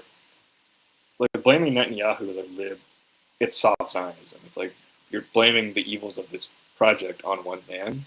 On the other hand, this one man is actually like so uniquely integral to the survival. Yes, he really is a man of history. He's been the longest serving prime minister by quite a distance in Israeli history. So yeah. Like it says something about the society if he can just keep coming back decade after decade. Yeah, exactly. Like he is like the id of Israel, or maybe the id, like the super ego, whatever is the one that like orchestrates everything.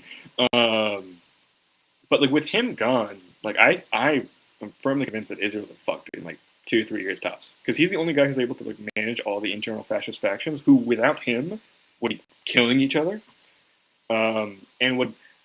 Furthermore, without him, not be able to balance the relationship with the West. Netanyahu's very good at that because he's an American. He knows how exactly. I mean, he kind of invented the whole war on terror ideology in America in the 80s when he was working and living here and studying. Literally, like, I wish I cited that in my piece too. Like, the fucking like modern day Adolf Hitler invented GWAT.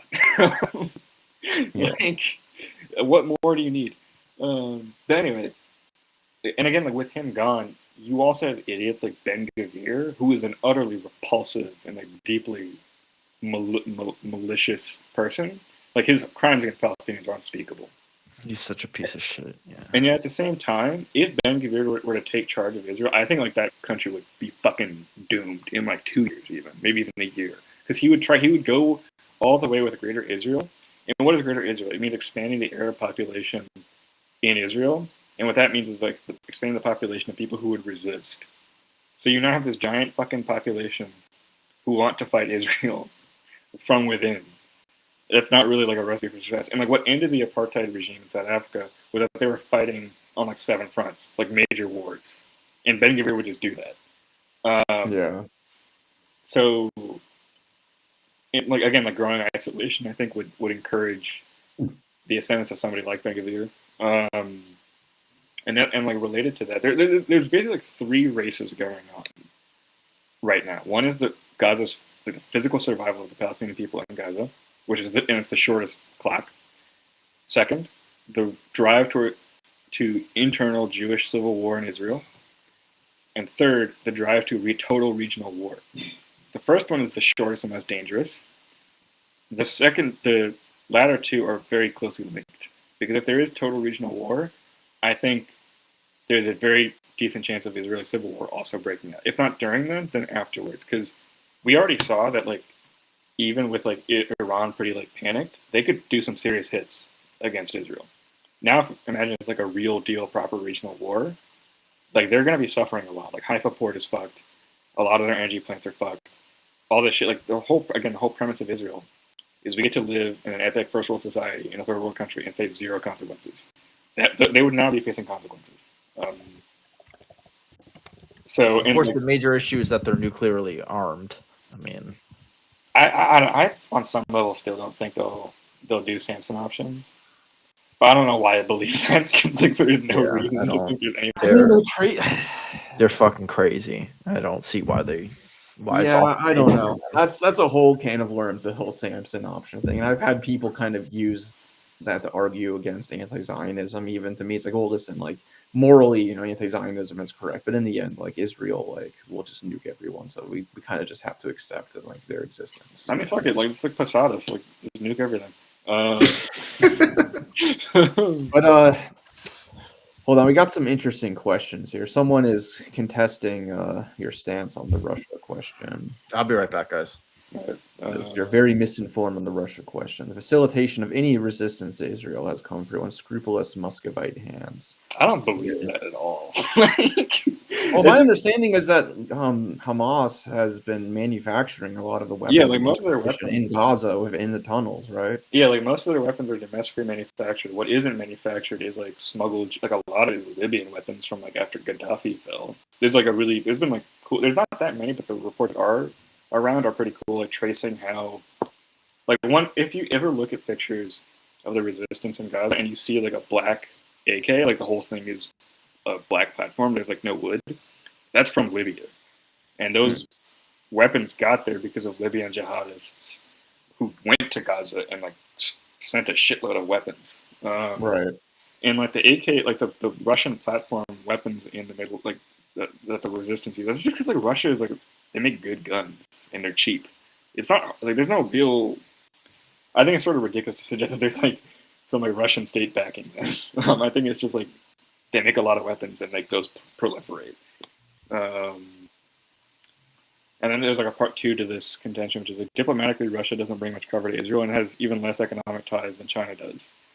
The connection between these two countries is a connection of lumpen bourgeoisie mafiosos. That I think is like, I would say that like it has less economic ties than China, probably because like China's a much wealthier country. But I do think this is actually like, pretty true. Like it is lumpen bourgeoisie like mafiosos. But the thing is, those lumpen bourgeoisie are the bourgeoisie like in Russia. Like those are that's the thing. Guys, those are the guys in government. Those are the people that Putin represents. So like in that way, that's key, and it's also a division of labor. Russia doesn't need to provide diplomatic cover because America does that. So I think like I'm like mega anti-Russian now. There's fuck them. There's another good question. Who would likely succeed Netanyahu as the rule ended? First things first. I'm not one to make predictions, but let me make a prediction. I think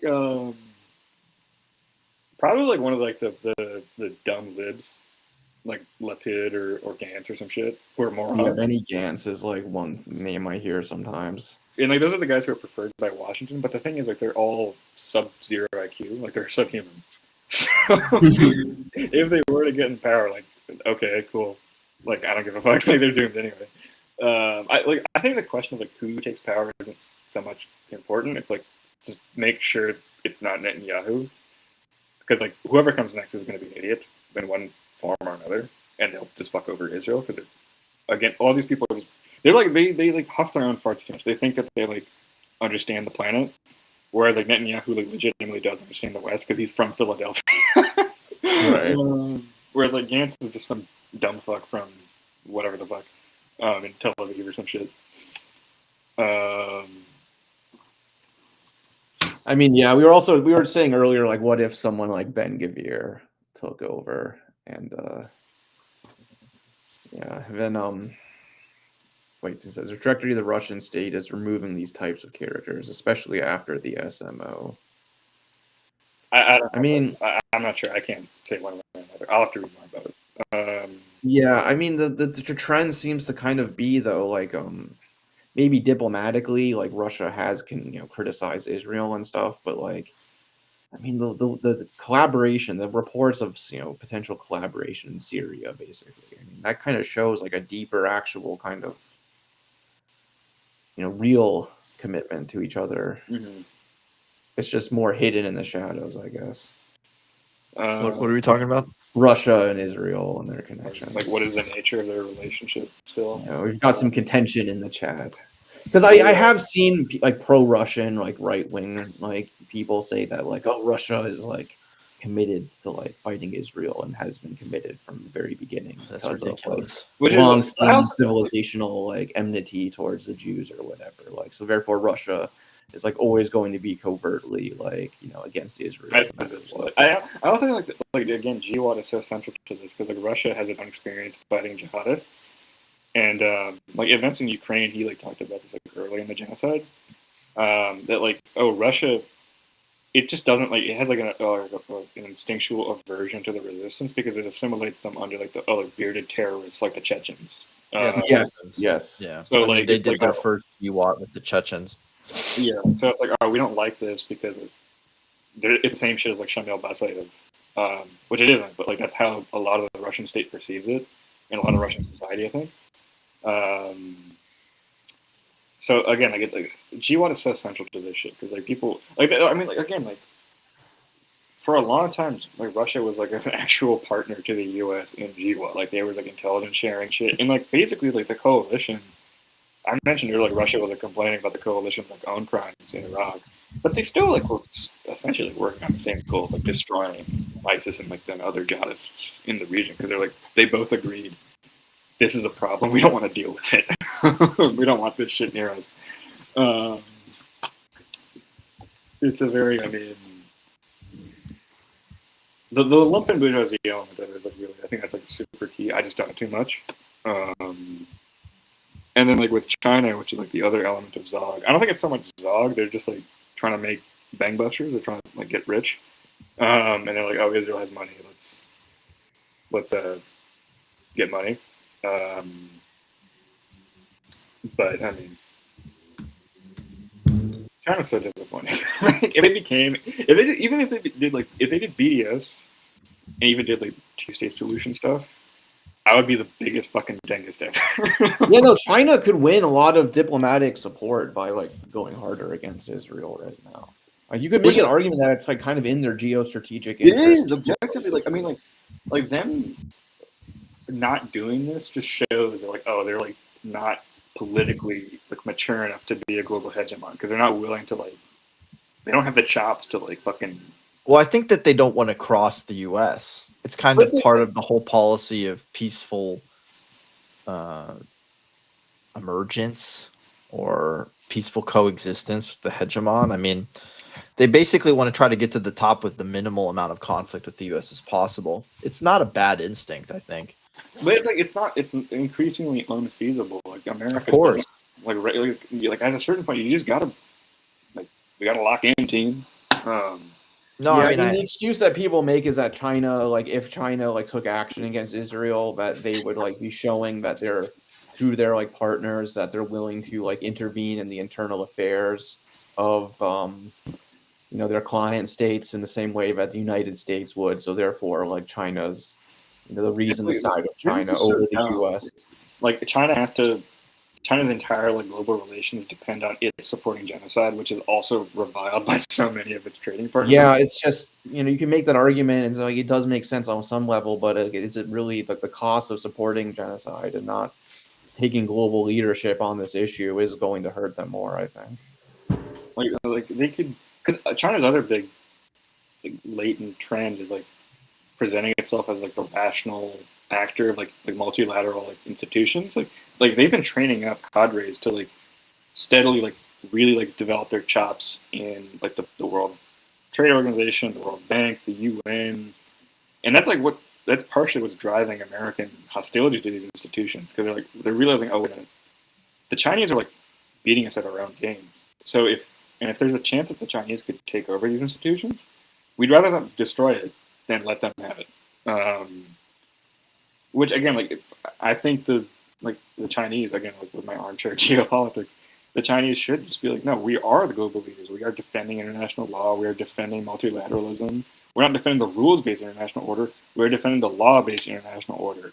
Because the whole rule-based thing, that's totally delegitimized. It's like the rule is white supremacy, whereas the law is equality.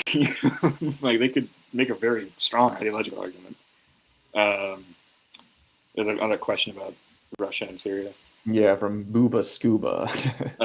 No, I mean this is like what resistoids claimed. It was nonsense. They're allied. Russia was allied with Syria, with Israel. It was like Russia and Syria and Israel didn't like each other, but Russia was a connecting point between the two. And essentially, the deal was Russia will save the Assad regime, and Russia will let Israel do whatever it wants to make sure the Assad regime never presents a threat to Israel, and make sure that the axis is totally neutered. That was the deal. Assad was totally fine with that because he had no fucking ideology. He was like, I just want to be in Damascus right here in this chair, even if everything is gone. Like he did not give a fuck about the resistance. There for years there were rumors that the regime itself was like sending coordinates to Israel to like bomb shit.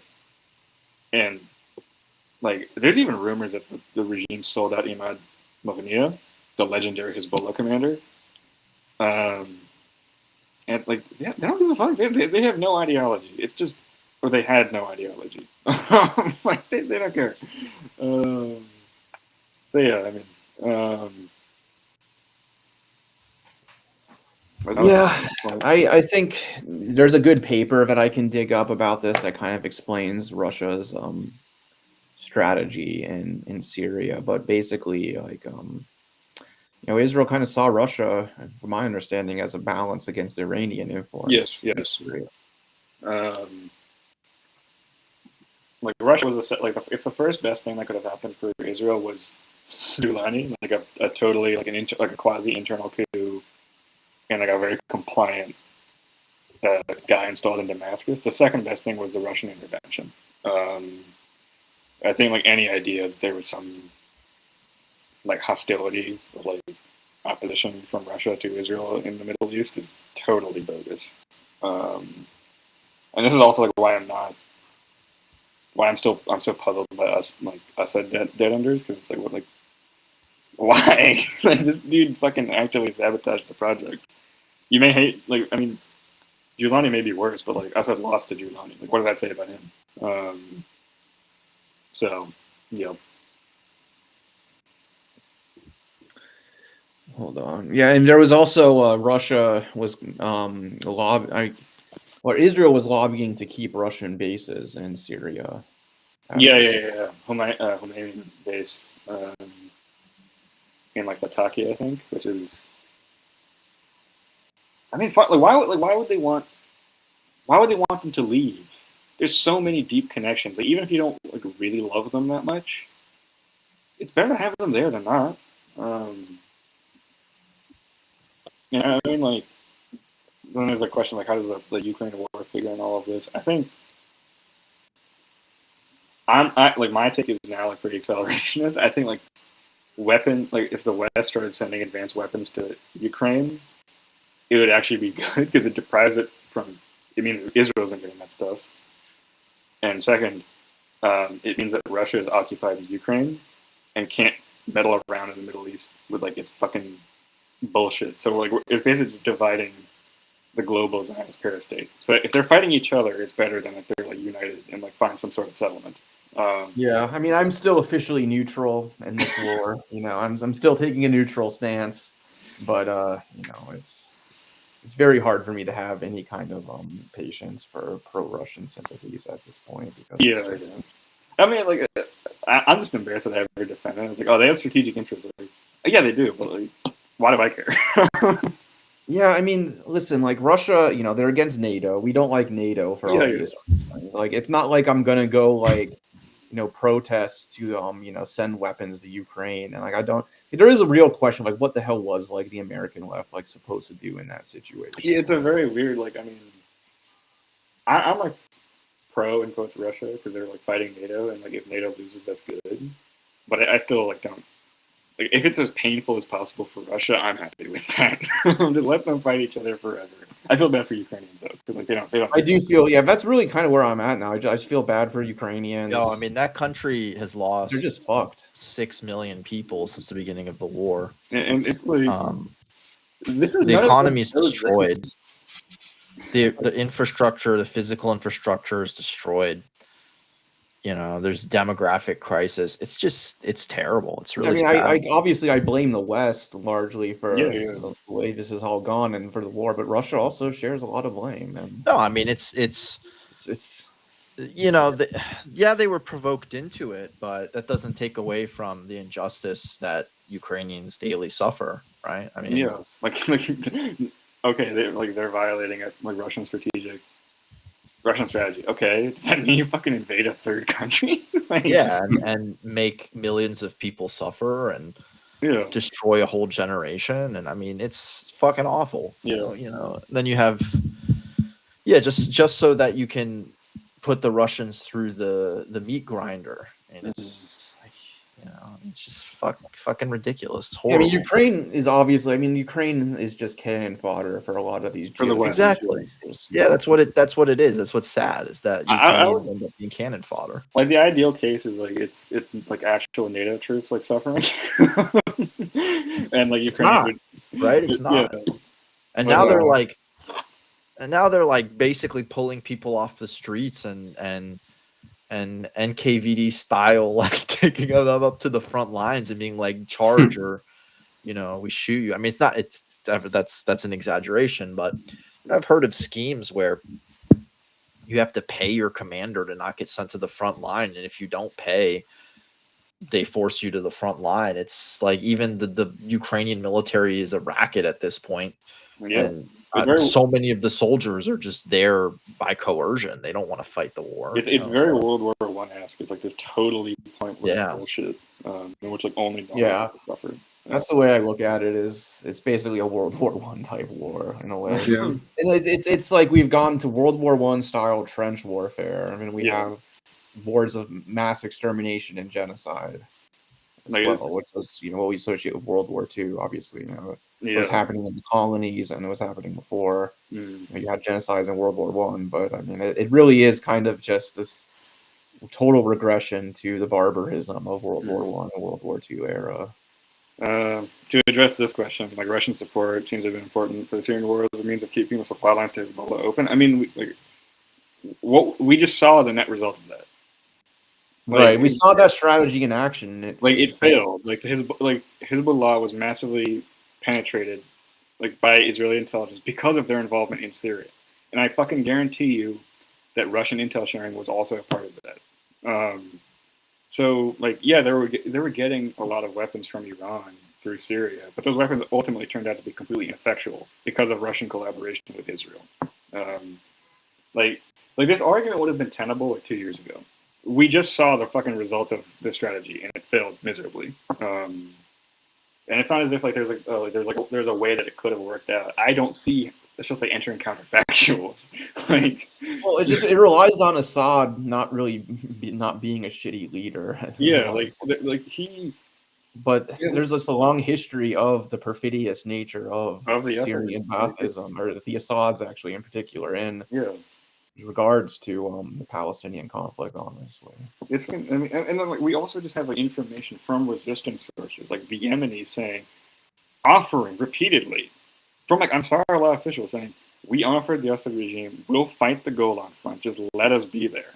Like, we'll send our guys. Like, we already have the land pipeline, we'll just go through Iraq and like have our men there. If you don't want to fucking like put SAA troops. He said no, because he was trying to get that fucking UAE and Saudi money.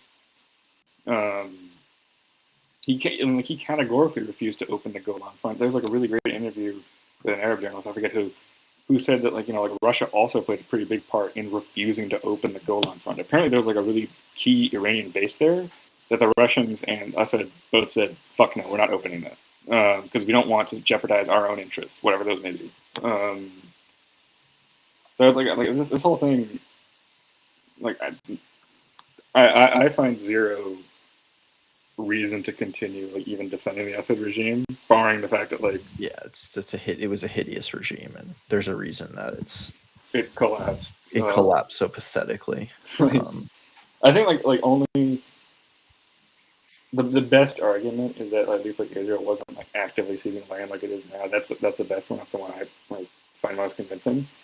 But like aside from that, like they're like supporting the resistance. That's totally what the fuck. Yeah, but that's not because the Israelis were like, oh shit, Assad, the great champion of the Palestinian people. It was just okay. Well, let's just leave that shit show. And then the moment they saw further deterioration of the situation, further chaos, they said, let's jump on the opportunity. Yeah, pretty. Right? There's also like a question of like, was it deterrence versus like did they see or like did they not even care about Assad because they didn't view him as a threat? I think there was like some element of deterrence. They were like alarmed by the Axis. But on the other hand, I also they're not scared of Assad. They know. No, I mean, like Assad himself, they're like, this is a known quantity. He's a pussy. Like, we don't need to fucking like do everything. And then there's another question, like the relationship between the parastate. Yeah, that's a good question. I mean, like clearly, the GCC is a perfect counterpoint to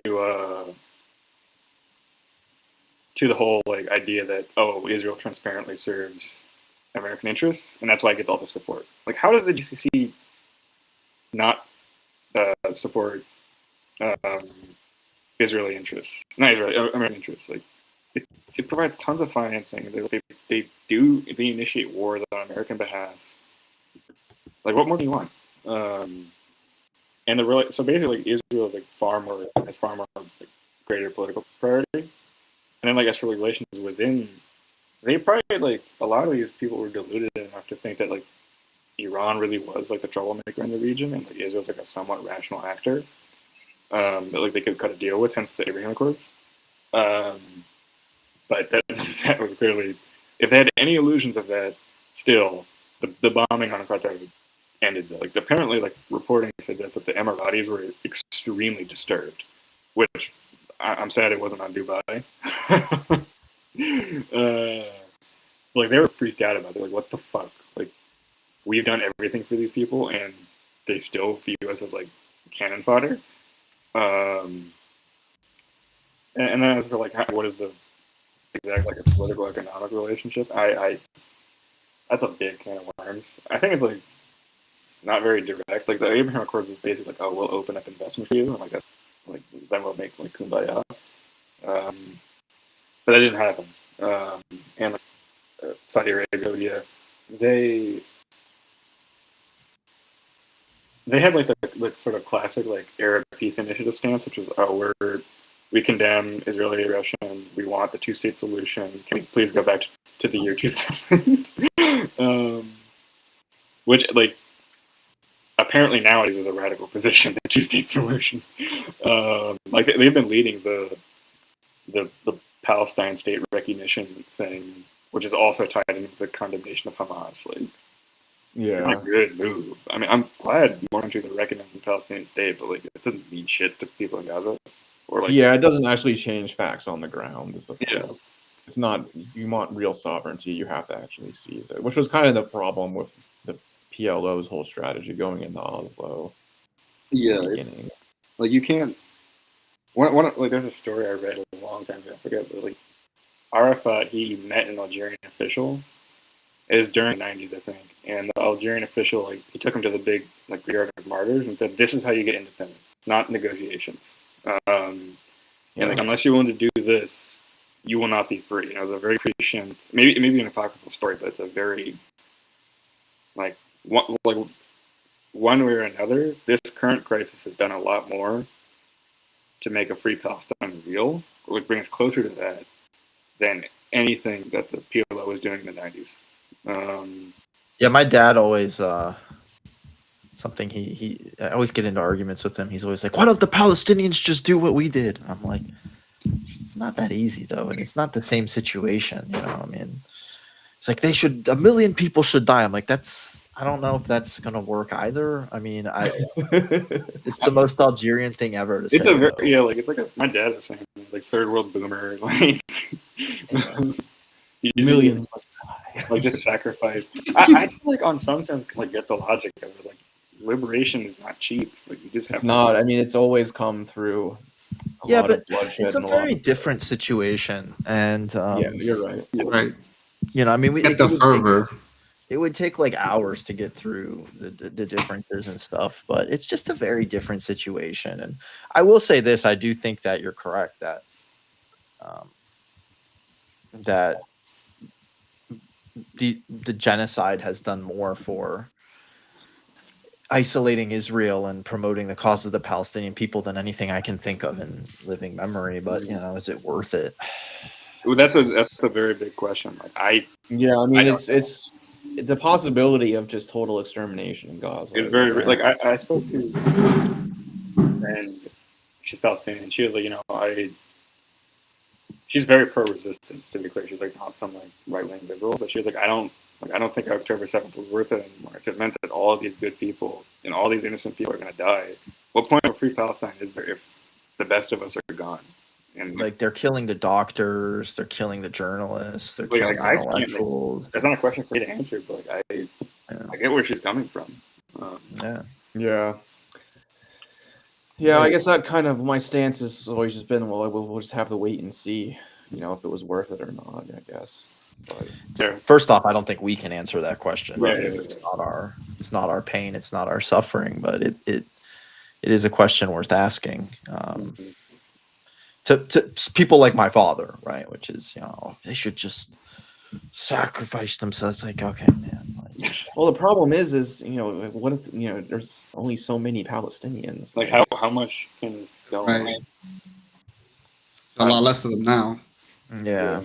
And Well, you need territory, and you need people on that territory in order to wage a national liberation struggle. it's very different. I mean, Algeria was overwhelmingly Algerians, indigenous. The settler population was much smaller, like much smaller. Mm-hmm. There's like so many things that go into it. Yeah.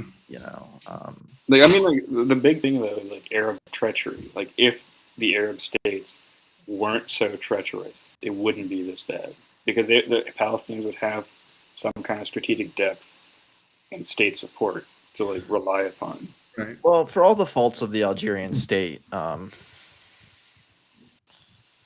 mean, I don't know what it could do, but it does provide a lot of diplomatic support too. Yeah, but I mean, like specifically like in the Middle East, like Algeria is just so far away. Like if Egypt wasn't such a quisling regime, like that would be. Yeah, it's really Egypt that just gets me so pissed off. Yeah, Egypt more than any other. Egypt could be doing a lot more. Yeah, of course. I mean, they're fucking. They could storm the border. Yeah, they fucking. Well, there's so much more in terms of material support that so many of these countries could be offering. But yeah, I mean, Egypt has the biggest economy. Calculus. Like it's huge. It's a huge country. For people who don't know, in the Arab world, Egypt is kind of like, in terms of like their whole like shit, they're kind of like the Americans, like the U.S. They're like, we're the like Dunya, like, which is like the mother of the world, where like the civilization started. Yeah. Where the biggest and the best, Like and the like, biggest deal. Yeah, whatever, yo. Like, go kiss some American ass. Like, Yeah. I love that expression, dunya. Like, it's hilarious. So I do think we gotta wrap it up soon, but I do want to go after one more question about the feasibility of a Israel-Russian alliance if the U.S. decides to pull the plug. This is a key point. Of, like the U.S. is still the most essential one because I think if the U.S. dropped Israel, like the Russians would probably as well, because they'd be like, oh, we don't need these mafiosos anymore. Like we can just like YOLO in Eastern Europe on our own. Like, the U.S. is by far, like far and away, like exponentially more culpable than like anybody else. As much as they're like dogging on Russia for the past, like, however, for 30 years. The U.S. ultimate Satan, like these are the bad guys overwhelmingly. Yeah, exactly. That is an important thing to get to make clear is that in the end, like the U.S. is the world hegemon. It is the great Satan. In the end, Russia sucks in a lot of ways, but they don't have all the power. Yeah. What would be the basis of something like that anyway? I don't think Russia Yeah, could like economically support Israel to the same extent that the U.S. could. Certainly not with the war in Ukraine. Yeah, I don't know what they would do. They provide like fucking vodka. What the hell? Well, I guess like Vodka you would just have, and more like, non- Israel just be like, you know, this mafiosa statelet that is kind of like propped up by you know, like you know, it would probably be like a poorer country. It would probably be a, you know, Or they provide shittier more. place. Then the More problem is fake end, Russian though. Jews. Why live in Exactly. They provide more Russians. Yeah, Russians. they provide more Russian settlers. Yeah. No, Oh, not God. Jewish though. Just straight up Russians. Well, you know, they just have to you know, make up enough Jewish ancestry somehow to get the passport. my granddad Yakov, bro. Yeah, exactly. I visited the Jewish Oblast once. Yeah, my granddad That should be Yakov, and he was persecuted by the KGB because he you know, wanted to move to Israel, so they put him in a mental institution. Sluggish schizophrenia. I really like gefilte fish. Yeah. Oh God, no. I Who gotta, does like that? Oh God, so gross. I think it's a good point to conclude the discussion. Yeah, definitely. All right, guys. Thanks for tuning in. Any final comments? Any final words, guys? No. And thanks so much as always for having me. Yeah, Thanks for coming on. Thanks for Rob. coming on, Rob. Check out his Substack. What's it called again, Rob? It's just Rob Ashlar. What was it again? Okay. Let me check. Rob Ashlar. Yeah. Substack. Yeah, there you go. Yeah, there you go. Sign up. It's great. It's awesome analysis. Yeah, no, there's a lot of very interesting stuff in here It's very about good. It's one of my favorite Substacks. jihadology. You know, we're bringing the science of jihadology. Yeah, That should be the name of the blog, if anything. yeah. Jihadology. That would be pretty dope. Thanks, horse man. Is that me? Because I have a horse face. Thanks, bro. I know I'm subconscious. No, it's the Rob reference because of his. My OG profile was a brown horse. Yes, Oh yeah, it's true. Yeah, it's true. All right, guys. As always, you know, subscribe to our YouTube, subscribe to our Twitch. You know, buy our merch, support us on Patreon, and Yeah, we're Cosmonaut Magazine. And watch every stream. Watch every stream. Tell your friends. Yeah, tell your friends. We're Please trying to spread get the this word. running. All right, so All right. let me